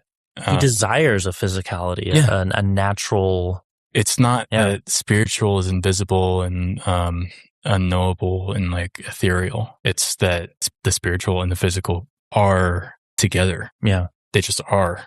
Yeah. And I think that's going back to simulation theory. That's just like, if you think about that, that's the best way that people could understand this right now. Yeah. If you think about that, like, the spiritual is the thought, is the imagination, is the sketch in God's head, and the material is that becoming real. So God is the meta material, right? He's above it, outside of it, because He created it, but He can also be part of it. Interesting. Yeah. There's one last bit. You must rule over it. means we must have some sort of secret sauce, some sort of power. What do you think about that? I think there is. I mean, Stephen, do you think so? God's sort of implying here, right, that we have the ability to rule over sin. Is that right? Yes. And I think it goes back to what you guys were saying earlier is there's choices. Free will? Yeah. Okay. So, well, no. So even as fallen beings, we have the ability to reject sin, do we? Oh, reject it? Mm-hmm. Like completely? Mm-hmm. No. Well, we can't get away from sin. Without do we have the ability to rule sin? No. Or does sin rule us? I mean, Is God asking or asserting to Cain something that he knows is impossible? That could be possible. Maybe. He might be asking that, and Cain's the response he was wanting from Cain would have been, I can't do that. Only you can help me do that. Humility, right? Like, I don't have any power over sin. I know you gave me dominion to rule over everything. Yeah. But I gave my dominion to sin. And now sin has dominion over me. But you still have dominion over all things. And so I accept that, and I accept you. So maybe God was angling for that. Well, what you said about having humility, we have to, we have to allow God to make the decisions, right? We have to allow His will to be done, not ours, and desire that, and that requires humility. That's part of why. It's not that we can't make decisions; we totally can, right? Because we're so confused, and morality to us is subjective now. Like, would you trust yourself if it's a 50-50 shot? Well, with Adam and Eve, it was us not making a decision based off of God, based off of truth, based off of His will. It was based off of whatever we wanted. It was a flawed argument is what it was. Yeah. Right. And Satan asserted a specific lie mixed with the truth of, like, did God really say that you can't touch this? Yeah. No, you could touch the tree, you just can't eat of it. Right. Slapping up the side of the head. So it's just, it's allowing the truth to be what we want, I guess, because God is truth. And without the truth, there's just negative consequences. Be what we want, or be what it is? What it is. Okay. And so when we make decisions aside from that, then we're choosing what we want. Well, we're not able to we don't have dominion without God. Yeah. And so, like you said, we're giving our dominion to sin. Well, we're not, I don't know if I would put it that way. I'd more put it, we're giving it up. We're giving up our dominion? We're giving up our dominion. We're saying, hey, God, I don't want this anymore. Yeah. Because I want that instead. Okay. Because God gave it to us. And I mean, like we pointed out before, it's a blessing. It's a gift. It's a thing that was granted us. And yes, it is a command, but if I hand it back, in a sense, God is like, okay. And then He hands us over to our sin. And that's why He handed us over to, the consequences of what we did. And why He cursed Cain, and why, this continues. As Israel decides to reject the gifts of God, God continues to grant us not a better version of it, not, whatever. He's just like, okay, well, you don't want this, then I'm going to give you this. I'm going to give you what it is you actually want, and you're going to continue through that cycle of being destroyed by it, like we laid out. Right. Sin is just going to continue to consume and destroy and take more from us rather than us getting what we actually want. So, well, I think we cooked that section. Yeah. Where did that land us? Verse 8. Verse 8. Nice. Yeah. I think that's where I actually stopped reading it last time. Sweet. So, should we pray out that section at least? Because we didn't pray in. Totally forgot. When you were reading, I'm like, oh, we're going to pray. Yeah, I forgot. And then oh, well. That sucks. We could pray out here, and then do the decay portion. What do you guys think? Sure. Cool. Steven, you want to take it away? Sure. Cool. Alrighty. Dear Lord, thank you for the message that we just read through and the discussion. It is usually pretty enlightening to me. Hear different opinions, especially. Opens possibilities to other ideas. With everything that is going on and even reading on our own, it is pretty helpful, even in my own life. I hope it is as well, just as much helpful or even more in other people's. And I as well hope that this podcast, once we do upload some videos, people will start watching more and maybe come back and keep watching. I also hope that that any situations that anyone is in at this very moment in time, you give them solutions or direct them in a path that is best suited for them. I also hope that Mickael's new game goes really well, as far as a practice run, at least. If not, becomes a good gathering with friends and family. I hope that Daniel's date tonight goes well. And that's pretty much it. Amen. Amen. Stuff. Thanks, Steven. Oh, I got some weird stuff. Well, that is the perfumed section. In our previous episode 7, we talked about the human psyche, tied to living hundreds of years, memory and maturity. Is there any desire to take that any further? Do we want to move on to something else? Well, I guess I'll kind of recap on my statement from it. So we know some idea on how people lived in that time. How do you think it would be comparatively to people of today, how they would live? What do you guys think if they lived just as long? But that time, you're saying pre-Noah, like where people lived on average like 500, 600 years? Yeah. Okay. And so, can you say the last part again?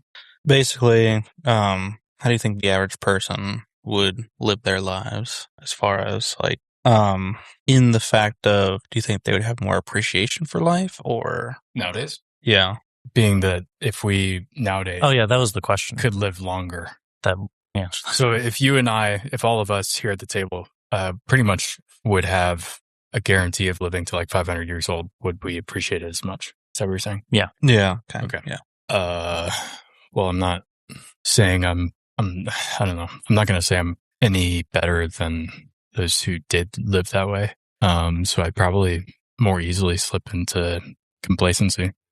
I mean, if we look at it from a practical standpoint, they don't have anything in the way that we do. Mm. So probably a lot of their lives were doing the same thing over and over again because everything took longer. Everything required more manual labor. That we know of. And I mean, that's the assumption that we're kind of making. Mm-hmm. And that's just every day. Like shepherds were shepherding all day. Yeah. One, because, sheep are dumb. But also because they have to protect the flock. That's why they're there. And they have to, guide them around and make sure they're safe and eating and check to see if they're diseased, take care of them, kill them if they have to, whatever, or, and then wait and kill them when they're ready and all this different stuff. And that's every day. If we were to take it from the standpoint of maybe their technology was better, and they did more and whatever, and maybe God's people, more specifically, were living differently because that's how God's people are supposed to be, is set apart. Then, maybe if it does look or did look kind of similar to now, maybe more in the sense of like the speed in which things get done, then even still, I would think that they're kind of doing the same thing over and over again. They're just doing it more. You know what I mean? So if you can build a house in a day, you're going to build a lot of houses all day long. Right. And it's just another way to fill your time. This is assuming that, they wouldn't have like social media and whatever. So maybe accomplishing things doesn't take as long, but we still got to think about the transfer of information. And then maybe coming up with ways to get things done better and whatever. The transfer of information, in my opinion, is what makes things move faster and better and makes our lives to where we can sit down and kind of do nothing for a period of time, because the faster that the information can get to you, the faster you're able to act upon it, right? Yeah, it's relevant when it needs to be. Yeah. Right. So, I don't think that they had instant messaging. I don't think they had email. I don't think they had anything like that. I think if they did have any technological advancements, it was building machines, tools, maybe medicine of animals. Yeah, maybe. Yeah, like instead of foot travel, it's whatever. But it's pterodactyl instead of foot travel. Yeah, it's a living. But the transfer of information is key to the digital era. It's what defines it. It's what's made AI possible. It's what's made video games possible. It's what's put us in this weird place where we're questioning education, or at least I'm questioning the educational system, because it's like, okay, but I can learn. I mean, even before AI was more widely used, it's like I could have just gone on Google or gone on just YouTube alone and figured out any number of things. And that's how people are learning. That is the educator of the world right now, to do whatever you want, not just whatever people are willing to teach you. Whatever you have a natural affinity for. Yeah. And so without that, I see it's a lot less of necessarily doing the things that you want, because indulgences are different. There's still always going to be the rich people that can do whatever the heck they want, get fat and eat and have all the girls and party and whatever. But, I don't think that's going to change. I don't think that was any different back then. So probably more. Sure. Because I know when I don't have something that I like to do work-wise, I don't have a hobby, a project, a good job that gives me purpose, meaning, fulfillment. I just want to feel numb. Yeah. Or I just want to enjoy whatever I have as much as possible. It's the point of gluttony, right? Yeah. So I'll just sit and watch an entire season of a TV show and eat junk food all day. Yeah. That's my version of partying it up. Right. Pre-Noah. Yeah. Right. Yeah. And I mean, that's just, if you have time on your hands. Why not? I'll do it tomorrow. Yeah. So it'd be easier to fall into that trap of tomorrow. Yeah. Yeah. And that's the issue that I see now. But I think, pre-Noah, post-Noah, it's like things are fairly, rudimentary. Like there's not, no matter when the pyramids were built, well, took a long time. Yeah. To build the temple, with a long time in our perspective. Well, a long time. Yeah. Okay. Yeah. In our perspective. So Noah built the ark. It's documented, I think, in less than 100 years. Thing is massive. Yeah. And he built it with his family and probably not much else help. Yeah. But it took maybe it was 50 years, but let's just say 100. Sure. That's a ninth of his life. That's for us, average people, average man lives to 76 in the US, I think. What would that be? Less than 10 years, 7 years of your life. Sure. It's a hefty project. Yeah. But it's not, it's like a chapter. Yeah. It's not your whole life. But it's still, during the day, it's just that. Like, and then you you eat, still experience and then you sleep. life Yeah. the same way that we do. But perspective changes over time. Well, I'm saying like you're really just working all day because that's what you do. You do. And like when you get whatever thing done, like maybe you get done early because you're a carpenter or you're a blacksmith or whatever it is that you're doing.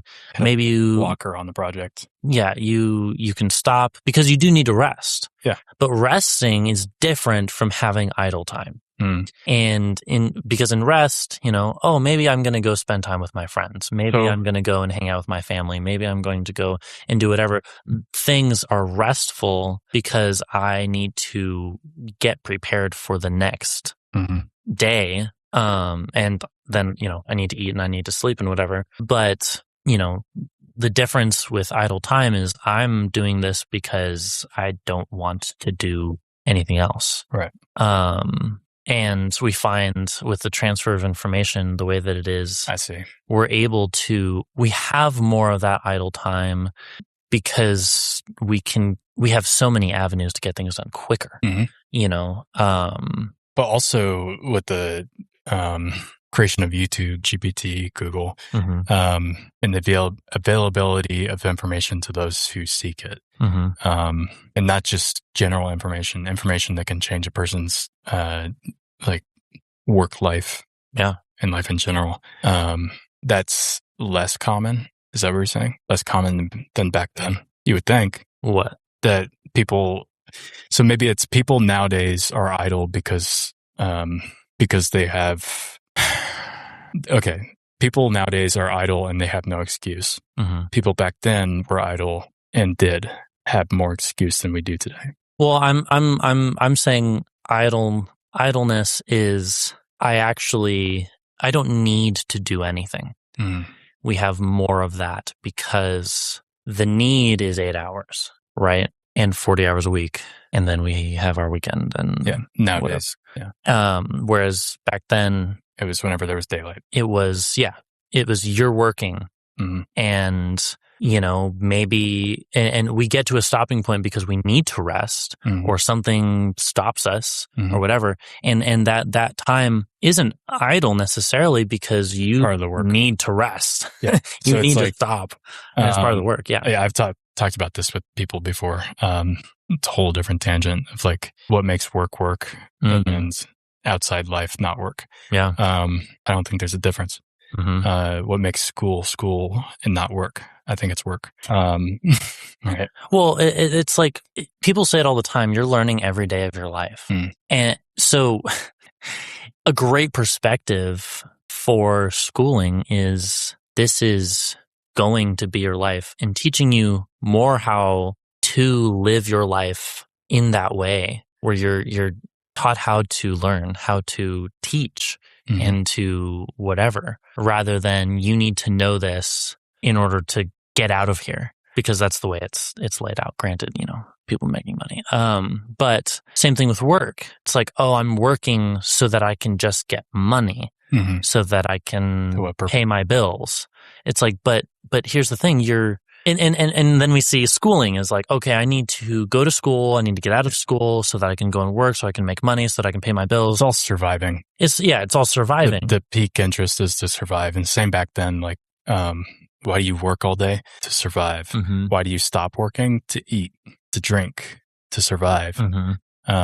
And now it's just more complicated. The economy is just nuanced to the point where we can do a very specific thing, earn money for it, and that's what we do in place of hunting and gathering, right? Yeah, and I mean, there's things that we can do that are purely entertainment, but how are we viewing that? Is it idle time because I don't want to do anything else, or is it time being spent, enjoying other people or being inspired or whatever? Like, I don't watch movies anymore because I just want to watch a movie. In fact, I'm not even capable of it anymore. I watch movies because I am working with somebody that wants to make movies. And so I'll go and find a movie and I'll watch it and I'm going to sit there I'm going to enjoy the movie. You know, I'm going to sit on my fat butt and whatever, but skinny butt. But I'm right. I'm going to sit there. I'm going to sit there and I'm going to take in what's going on so that I can utilize it. I'm going to take in writing. I'm going to take in when I listen to music. It is so hard for me to listen to music. And just I'm appreciate just it. now realizing this. Yeah. No, for me to sit and just listen to music And be in the moment. No. And just be like, I'm just going to have music on. Yeah. I'm going to consume that music. Yeah. I want to know what they're writing about. I want to hear the music. If you give me a full understanding of how the process of how they wrote this song and the kind of instrumentation and the programs that they use and the person that they, gave them the studio space and blah, blah, blah, blah, blah, blah. Like if you give me all of that information, one, that's useful. Two, because I want to make music myself. Two, I'm seeing, just everything. And it's more than just, oh, I'm enjoying this. It's like, well, how can I use this information to go further?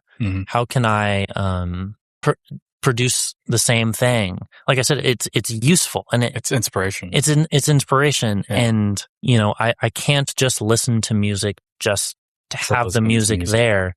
Yeah, I want to listen to music because I want it. Because you're fascinated by it. Well, because I'm fascinated by it, and I want to use it to go further. I want to learn from it. I want to grow from it. And I want to do the same thing because that is my work. That is I have a calling for music. That is undeniable. I am called to do music. My gift, my work in life, my trajectory is music. Have you ever thought is films, is writing, is whatever. Everything that I do is that creative. Is to do those things.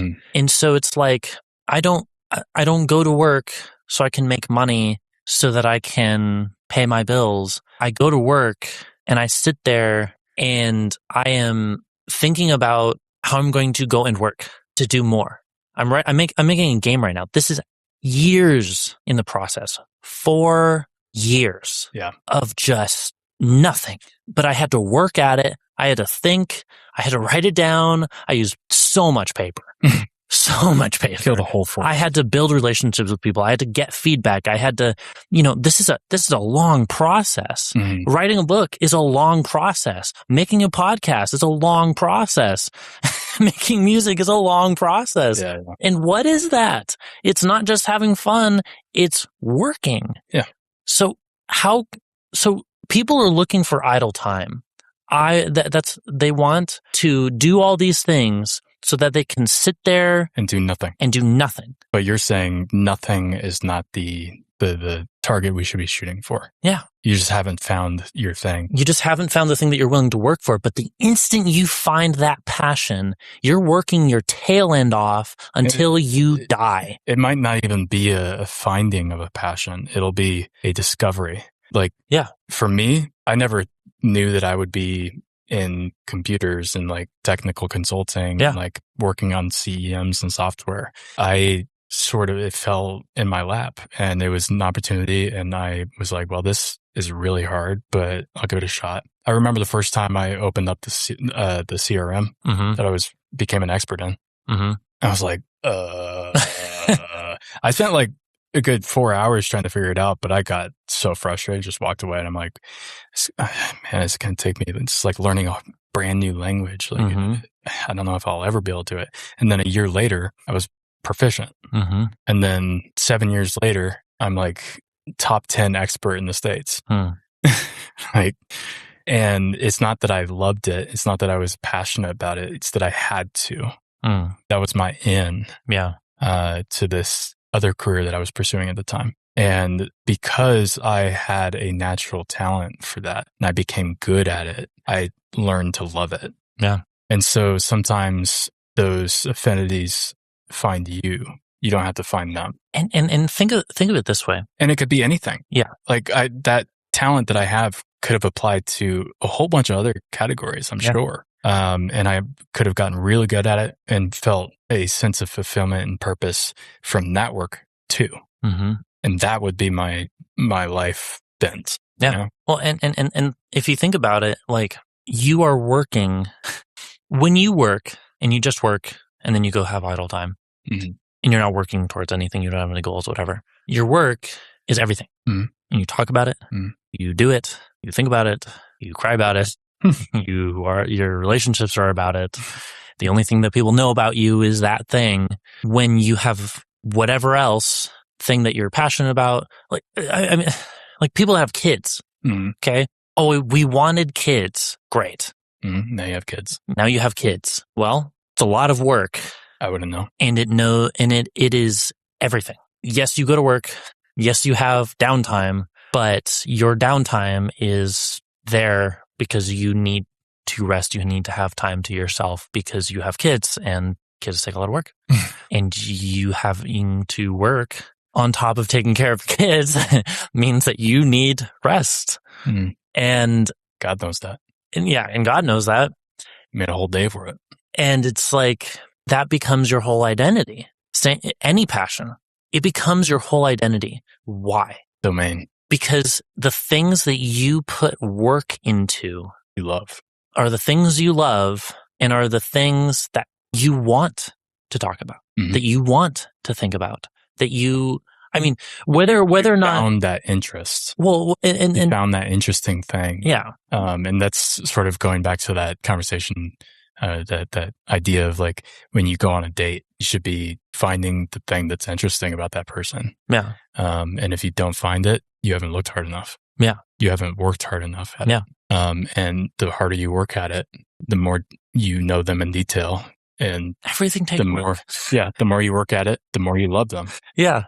The things that are worth it to you are the things that you're working in. And the negative connotation behind work is the stupidest thing. Because the negative connotation could come from the curse, though. I mean, sure. But I think we even laid this out, that working, it made it more valuable to us because we had to put in more. We had to sacrifice more. We're sacrificing more time, more effort, more of ourselves just at all. And then we end up at the end of it. And granted, if you're not a Christian, it yields nothing. Yeah. But if you are a Christian, it yields everything. But because you can offer it up to God. Yeah. That's the way that it offers everything. Because if you put your work first above God, it'll yield you nothing. Yeah. Like everything will go away. Yeah. Like you and I, like, will be forgotten in less than 100 years. I guarantee it. Yeah. Even if our names are great, like, our names will be forgotten.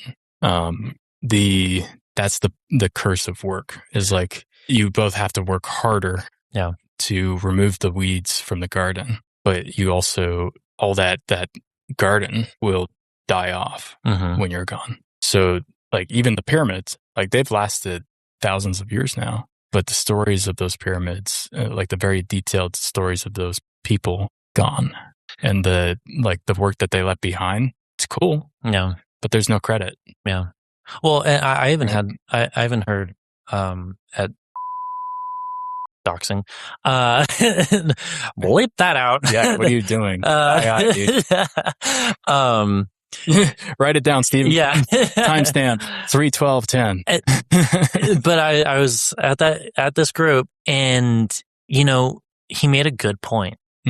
He's like, all these grand things. It's like he brought up Einstein. He's like, oh yeah, Einstein did incredible things, but you get told that, and then you move on with your life. And it's like, oh yeah, he did really cool stuff. It's like, he's like, you don't really even talk about it. You don't really care unless you're a major nerd and you're just like, thinking about it all the time. But even then, you can't do anything about that. It doesn't matter to you unless you're a physicist and you're like working on the problems that he was working on. Yeah, like, but even you're working then, on his shoulders. His foundation of work. Unless you're building a relationship with something, you're not building anything. Yeah. Because, and I'll say this all day, this is basically what my book is about. Relationships are everything. Communication is the building blocks of relationship, and relationship is the result, and relationship is everything. God desires relationship with us. That's why he communicates with us.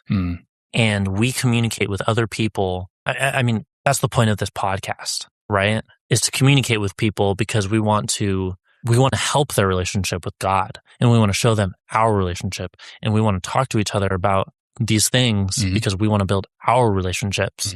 The reason that transportation is the way that it is because we want our relationships to build faster. Part of communication is the way that it is. The transfer of information, part of that is to build stronger communications. Granted, some of those stronger relationships, yeah. And part of that is bad relationships. Yeah, it backfires. Bad things to happen, and it also backfires. But everything is about relationships. Weapons, they're about bad relationships. AI. The whole concept of AI is how one thing relates to another statistically. Yeah. I mean, computers is just relating things. Relating nature in the form of electrons in a super complex way that gives us digital technology. If I describe something, I'm talking about my relationship with it. My perspective of it. Yeah. Everything is relationships. And what's interesting is that there's seemingly, we're always building towards a relationship, but if we aren't intentional, harkening back to Cain and Abel, if we aren't intentional, if it's not focused work, then we're just idle, working towards nothing. Well, we might as well be idle if we're unfocused in our work, because we could be creating a tornado, a storm, a mess. Well, but if here's the thing. If you go to work, get home, sit down, you watch TV, you eat dinner, and you go to sleep, and you're doing that just to do it again, that's your relationship with everyone, everything, and what you are building is destruction. It's nothing. It's pointless. It's decay. It's when you describe that, what is that person like feeling? Yeah, nothing. Either nothing, pointlessness, trauma, depression, coping, like just trying to survive to the next day. Yeah. Sometimes that's fine, but that's the path to death. Yeah. It doesn't, I don't know if it's true, but it doesn't lead you anywhere. It just keeps you right where you're at. Right. Which is nowhere. And right where you're at for this world is, per entropy, like to nothingness. Yeah. To death. And apparently, the likelihood that a man or a woman's going to die increases when they retire. Yeah. When they stop working. Yeah. Because it cuts off a whole bunch of work relationships, and that was like 60% of their life. Or whatever. Why are all these old people? Why do they have all these hobbies? I mean, dude, I when I was cleaning, or why do so many come back? To work? Because it just leads the relationships. To death. They cultivated relationships in their work instead of cultivating relationships elsewhere. In balance. Like cultivating relationships in the church, with God, with your family, with your kids, with your parents. Well, if you think about it, grandkids. Right. If you think about it, the things that the world wants us to focus on isn't building relationships. It's ourselves. It's and how do you relate to yourself? It's like you're with yourself all day long. And you can't get away from yourself.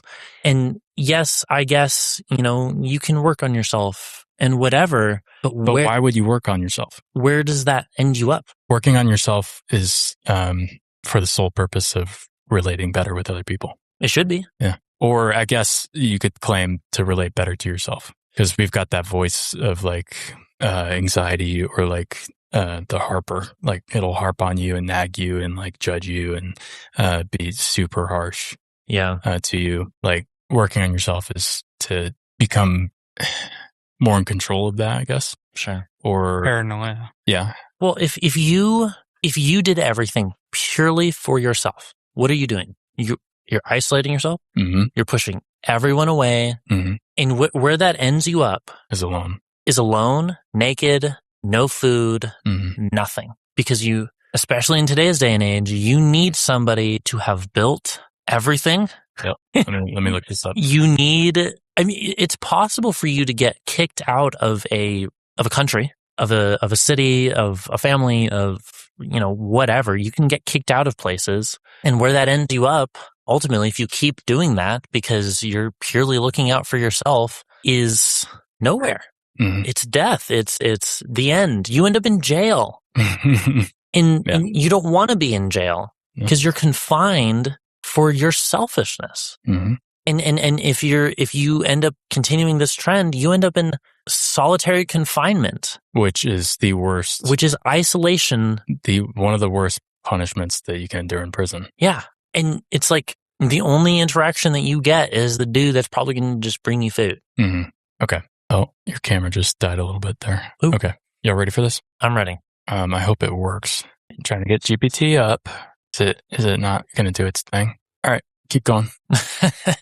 Don't mind me while I fix this again. But yeah. Oh, there we go. I got it.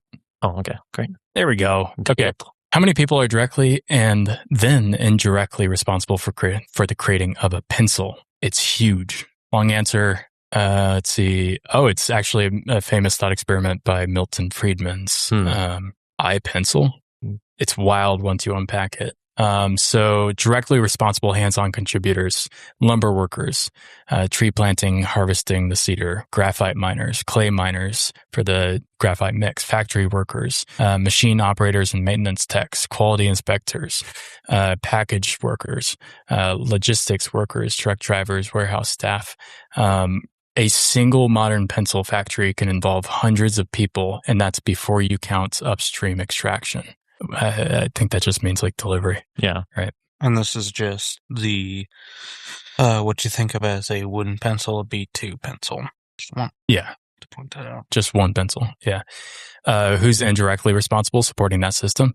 People who manufacture the machines that cut wood and extrude graphite, engineers who design those machines, steel workers who made the machines' parts, energy workers, power plant operators, oil and gas workers, software developers for logistics, inventory and accounting systems, road construction crews maintaining highways used in transport, port workers and ship crews if materials cross borders, teachers who educated the workers, healthcare workers who keep the workforce healthy, farmers who feed all of the above. Farmers coming in clutch. Crazy. Everybody. Crazy. And this is all for you to sit there and take a note. And take a freaking note on your little sketch pad. Yeah. Draw a little doodle. You know who they didn't include? What? The manufacturers of the paint to make your pencil yellow, and the eraser. Dang. And the metal that holds the eraser in place. Yeah. And the machine that stamps the number 2 into it, and the ink that gives you that colorful green in that number 2 impression. Right. Wow. So this is not even fully detailed by itself. But we don't need anybody. We don't. We could. You don't need that. We could do life by ourselves. Yeah. We got this. Okay. So challenge for the person that thinks they can live their life by themselves. Go and make a pencil. Do it right now. You won't. Go and do it. Make it. And you know what? In fact, make it look exactly like your typical number two graphite pencil. Do it. While you're at it, go and build a rocket. Show Elon up. Go, just do it. Just do it. Imagine how many people it takes to build a rocket. I mean, it takes people that are dead. Like Elon is like resting on the shoulders of so many physicists that have passed. Yeah. Every discovery that we make now is based off of what people did before. We would not be where we're at without those people. And we would not be where we're at without God. Yeah. But we don't need anybody. No, we can live life on our own. How do people come to this conclusion?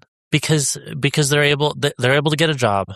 They're able to buy food at the store. Right.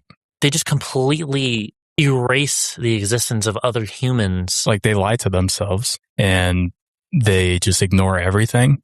And it's just, I don't get it either. It's arrogant. It hurts me. Yeah. And I know people like this. But it's, you cannot live life on your own. No. You just can't. Like if you're breathing air that plants built for you. Built. That's an interesting way of putting that. Yeah. I mean, we're talking about like physical, practical means, but like emotionally. Yeah. I mean, we talked about the isolation thing, like mentally. You break down. When you're born, if they took you, put you outside, like they do in Russia, and then just left you, literally right after you're born. Right. Do you live? If you're Russian. No. you die. Maybe you can find a wolf family. Grow up as a wolf kid. But even still, you needed something. That relationship. You needed that relationship. Yeah. So all those people that are alone and doing life on their own, how many of them have pets? But I don't need anybody. I don't need anybody. If this is how you live, it sounds like we're making fun of you. We're not. We're not. I want to know you. I want to build a relationship with you. Yeah. You're my target audience. My target. You're my target. I'm coming for you. I will find you. And I will relate to you. But no, seriously, that is the idea in Christianity of being lost is being without. Ooh, keep going. One, it's obviously being without God. Yeah. Without having a direction, without whatever. But everything pertaining to God has to do with unity, relationship. Yeah. The church, Jesus, the Holy Spirit, it all comes full circle. And when you're lost, you don't have that. You're seeking that. Yeah. It is a huge topic that everybody wants community. I have a friend. Mm-hmm. He started LARPing. Hilarious, but go on. Because he felt accepted. Yeah. Because he felt like he belonged and all this stuff. Everybody is looking for that acceptance. For that acceptance. If you look up the Chapter 4, God and Cain, the problem was acceptance. Yeah. Yeah. And the thing is that we think in our day and age is like, oh, you should just accept me. But it's not that way with God. Mm-mm. He's not just going to accept you and you are, you must accept him first. He's going to take you as you are. Oh, yeah. But that requires you to understand what he's asking of you. Mm-hmm. And you can't, you walk into somebody's house and you shoot their daughter in the head. Gosh, dude. Yeah, they're not going to accept you. There's fools. If you steal something from them, they're not just going to accept you. No. And what's crazy is we go into the house of God, we kill his people, we steal from his table, we spit in his face, we kill him for Pete's sake, and he still lets us in because of forgiveness, which, by the way, again, destroys the world's morality. Right. Because he's taking the punishment not only of what you already did to him, but of accepting a freaking sinner into his fold. Yeah. That's the picture of Abraham being put to sleep because he would attempt to do something foolish and try to do it himself. Yeah. Walk through that contract. It just and hold up his end himself. Yeah. God knew that was not going to happen, so he held it up himself. It is not good for man to be alone. Not good for man to be alone. God said that. That's the first thing that wasn't good. It is not good for man to be alone. Yeah. Shut up!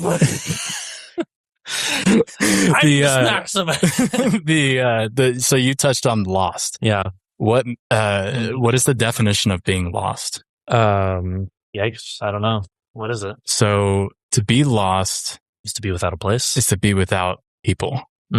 So if you're out in the wilderness on your own and you can't figure out how to get back to people, you're lost. Literally. If you are in a town that's not your home, you're lost. Why? Right. Let's say you can't find your way home in this unfamiliar town. It's unfamiliar because you don't have family there. Yeah. You don't have relationships there. But if you really could not find your way home and you had to stay in this town for the rest of your life, you would become familiar and you would have relationships and it would become your home. And then you wouldn't be lost anymore. Don't know how to get back. Dang. To be lost is to lose relationships. And to even so emotionally or spiritually lose that connection, just like we did with God, or to literally be physically separated. I'm in the forest and I don't know how to get home. I'm all by myself. Or we could be lost together, like me and Steven. We're out camping. He can't see anything. Yeah. I don't have my compass. We're lost. Well, that's the idea. It's a little bit better. Yeah. But we're going to get on each other's nerves. Yeah. Right? But it's like the idea of the men in Proverbs, they're like, hey, let's go and kill, pillage, and, rack up all this stuff. They're lost. They don't know how to go where they should go. And they don't know how to get back to God is really what it comes down to. Well, they don't know what's actually important. Yeah. Like to earn money and to have things in your household. There's easier ways to do that than to go and steal it from people and cause suffering. Yeah. And it's way more fulfilling too. Yeah. Like they're not only setting themselves up for a fall where they're going to rob the wrong person, they're going to get robbed themselves and killed. They're also robbing themselves of the joy of doing it right. Yeah. Sheesh. Yeah. What was I going to say? We're at 3.5 hours. Yeah, I was going to try and wrap it up. Where did we even start? Did we start back at your question, Steven? I think we did. Then he left and we were talking about, or you started talking about like what I thought was the most random topic, but then it culminated into this. Yeah. Like fire. Was it the transfer of information thing? Yeah, transfer of information. Yeah. I was like, where is he going with this? Oh, yeah. Okay. Because we started at would they live their lives between differently then and now. Yeah. And I brought up the transfer of information and how the transfer of information communication is based on creating relationships. Yep. And how everything is about relationships. More efficiently. Yeah. Wow. You know, everything in the Bible comes full circle. I said thanks. You're the best. But yeah, I feel like if we were to come to that realization, because ultimately what the Bible and what life should remind us of and lead us back towards is always going to be reliance on God. And what's interesting is that our relationship with God is the only relationship that we need. But he says that he wants us to be a part of his church, and he wants us to have those relationships, and he wants us to not forsake them. Do not forsake the gathering. Yeah. Like some are in the habit of doing. Yeah. And he wants us to get married and have kids and in general. In general. And he wants us to, I mean, we're here on earth. We're born into wherever we are, into the families that we are, because God wants us to be here. He has a purpose for us. He has something for us. And it's for relationship. It's all for relationship. And to call to what is a bad relationship and what is a good relationship. And that it takes work. All of it. It's for our good and his glory. Yeah. And I think we just found that glorious moment of, wow. Yeah.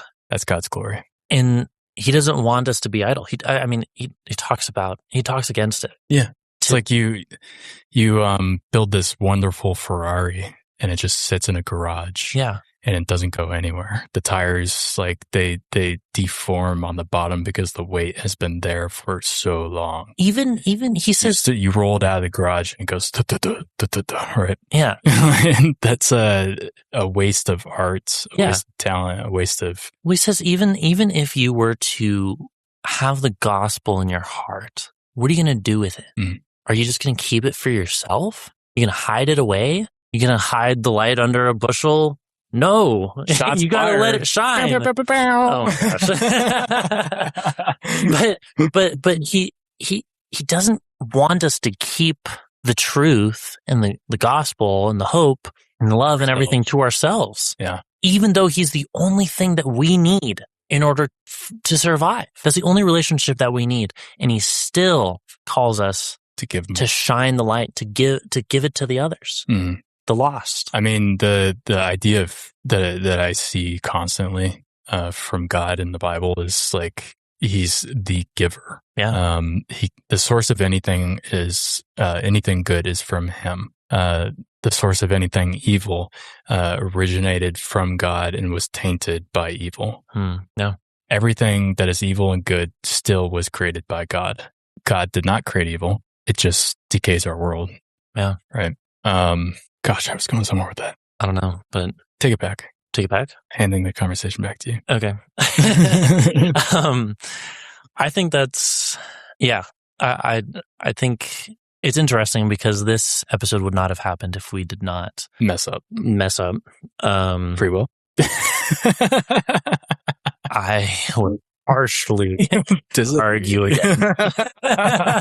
We did not choose to fail that episode because that was a good episode. Yeah. But it ended up us up here, and I mean, praise God, because this is definitely it kills a lot of negativity in your life, purely because so much of the fear that we endure is because we feel alone. And we aren't allowing ourselves to be vulnerable with others, which builds bond. We fear loss of relationships. Yeah. Right. And we aren't willing to put in the work. We're not willing, we're not open, and we won't communicate. Or maybe we were, and we were burned. Yeah. And it just destroys our desire to do that, but we need to do that. And to our listeners, I hope that this was... That you can relate to this. I know you can relate to it. I hope that you realize it. I hope that the Holy Spirit opens your eyes to the truth that you need to rely on God. And God wants you to rely on the body of Christ. And if you're not a believer, he wants you to turn to him and be in relationship with not only him, but with his church, with his people. Take your most precious gift that God has given you, your life, and give it to him.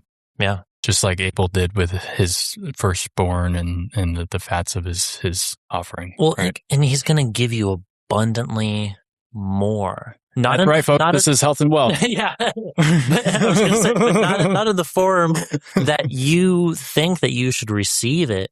But I mean, you receiving the gospel and then dying the next second, you received abundantly more because you're in the presence of God. Yeah. Not because you went to heaven, but because you're in the presence of God, which, yes, is being in heaven. So many reasons. But it's not about being in this heavenly place and, I get to live and be perfect or whatever. It's about being in relationship with being there God. with Jesus. Yeah. As I've always said, Jesus is just throwing a rager at his father's house and he wants you to be there. So accept him. I'm so glad you brought that. I think that's a good segue into our news. We are working on our socials. We have a lot of accounts. So many accounts. Email, so many accounts. We have Spotify. Yep. We have an Apple Podcast, which means we also have an Apple account, which is separate from the Apple Podcast, supposedly. I know. No. I just held up an apple and a pen. No. If you know, you know. You know. If you don't know, you are blessed. So we also created a podcast constitution, which means that we have direction, magnitude. Yeah. Oh, yeah. Oh, yeah. If you know, you know. What a bad bit. People hate us right now. They're like, what if I don't know? But That's despicable me. Yeah. We are. Now they know. Dang it. I just wanted to give them a bone. That's fine. But we're working on the podcast, bettering it, getting it to a point where we are releasing episodes, videos, hopefully clips in the future, editing. We've taken that step. We did it yesterday. We spent several hours. I mean, Daniel spent several hours, and Stephen and I just sat here and gave him cute ideas. Moral support. Yeah, it was and about kept the him on. I kept him on direction. Barely. Well, Stephen would take his focus away, and I'd be like, "Hey guys, maybe we should." But yeah, so we are huge news. Really working on things. Yeah. We're gonna do an episode. Oh, why did my comment relate to the planning and the news? What comment? The Jesus just wants to throw a rager at his father's house. Oh yeah, because we have merch ideas, guys. And before this podcast happened, when Daniel and I went on a road trip to Colorado to see Penny and Sparrow, and by the way, listen, shout out there. They're not Christian, so but true. we're gonna go see them in Tennessee. But evangelize? Question mark? No. No. I don't know. Did you not just talk about? Look, we should. I'm sharing just the saying, gospel? whatever. I don't know. Just let me finish what I'm saying. Anyways, Okay. we went on that road trip. We came up with some great ideas. Grandma, she's making toe socks. Yeah. Grandma's knitted. Grandma's toe socks. knitted toe socks. Oh. She has dementia. She works in a sweatshop. Doesn't know she's there. She's really good at making the toe socks somehow. She's very good. She's very good at them. She's also 100% owner of this podcast. Yes. According to the Constitution. Which we wrote in all seriousness. Yeah. Also, yeah, Jesus just wants to throw ragers. Yeah. Let's find the actual phrase. We're going to go over the entire Constitution on an episode. I think it's going to be both. I think it's just going to be the whole episode because we have a lot in here that we want to talk about. And both of it, at the very beginning, we end up talking about, what we believe in, different stuff. So that's the perfume, and then we're going to get into the decay, everything else. Jesus just wants to throw ragers in his Father's house, so just believe. Tell me that's not gold, dude. And we're not going to give any context yet into what that means. Just, stay tuned for episode 10. But yeah, we're going to have a whole episode dedicated to it. But, we're making strides because we want to continue doing this because we love it. It's great. It's worth the amount of work that it takes, the amount of time, the amount of thought. We're building relationship with each other. We're hoping to build relationship with you in the future once we actually release this. And, ultimately it's to build our relationship with God. And we are seeing that, having not released anything yet, having not done any of those things yet.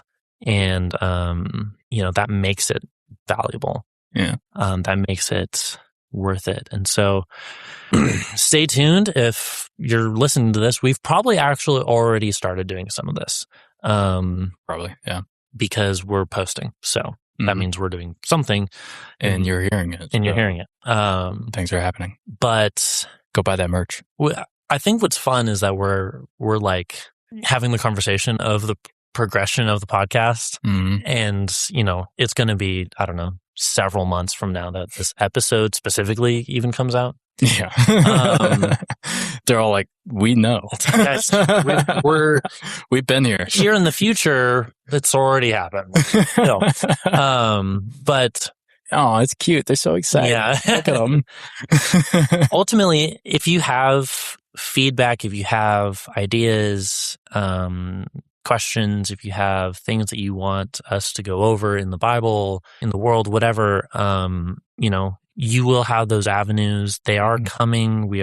It's going to happen. We're going to have a website that you can send all that through. Discord, Reddit. Humanity will be roasting you if you leave a comment somewhere that has a question or whatever. Or an idea for the pod, because you need to send it through the website avenues. Yep. But if you want to get roasted by humanity, go for it. Go for it. We're not roasting you. It's humanity. It's not us. Yeah. But yeah, go to the website.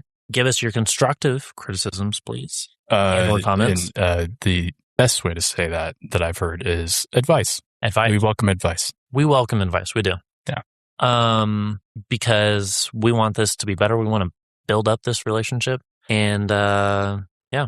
Well, it's still streaming, so it's going to YouTube, but ran out of space on the computer. That makes sense. Yeah. Good stuff. There's a lot of things that we have to get rid of. Yeah. I'm assuming that the stream will still be saved though. Oh yeah. So yeah. we're solid. Going. But yeah, that's episode 7.1, Life, which is oddly ironic because it got screwed up. That episode last time, I think we just threw out that name. And this episode, it makes a lot more sense. It makes way more sense. God's just buckling up. So the sovereignty of God just in work, on a freaking podcast. Okay, whatever. Love it. Daniel, do you want to pray us out? Sure, dog. Yeah. Hats off. Yeah, I'm not wearing a hat, so this is not a bald cap. Take it off, Michael. Mickael. All right. Dear God, thank you for today and the podcast and the sovereign direction that you've given just in the last 2 episodes, making me a fool for not recording the last one audio-wise, but getting that crispy, fresh video footage and nothing else. Thank you that you continue to open our eyes to truths that are just hard-coded in your word and have been there all along. And just, you knew that we would have to dig a bit deeper into it and desire to do that in order to see those things. And thank you, God, that I feel like you're using us in this podcast for your purposes, whatever that might be. Thank you for letting us be a part of that and for enjoying that with you and with each other. Please bring along anybody who you have in mind to enjoy that with us. And thank you for my friends here and for the work that they put into this and the excitement and the effort. Thank you for the means that you've given to me and to everybody here to skill-wise get this done, resources-wise be able to get all the equipment that we needed to get this going. Please help us to internalize your word, to mull it over, to let it reset the variables in our mind that have gone wonky since the last time we read your word. And please help us to desire relationships, good and right relationships, number one with you and also with others, and to those who have been hurt by being vulnerable and creating relationships where they were taken advantage of, that they were stabbed in the depression in the whole world. So thank you, God. We love you. We praise you. Amen. Amen. See you guys on next episode. Yeah. If we recorded the audio this time. Otherwise, it'll be 7.2. Peace out.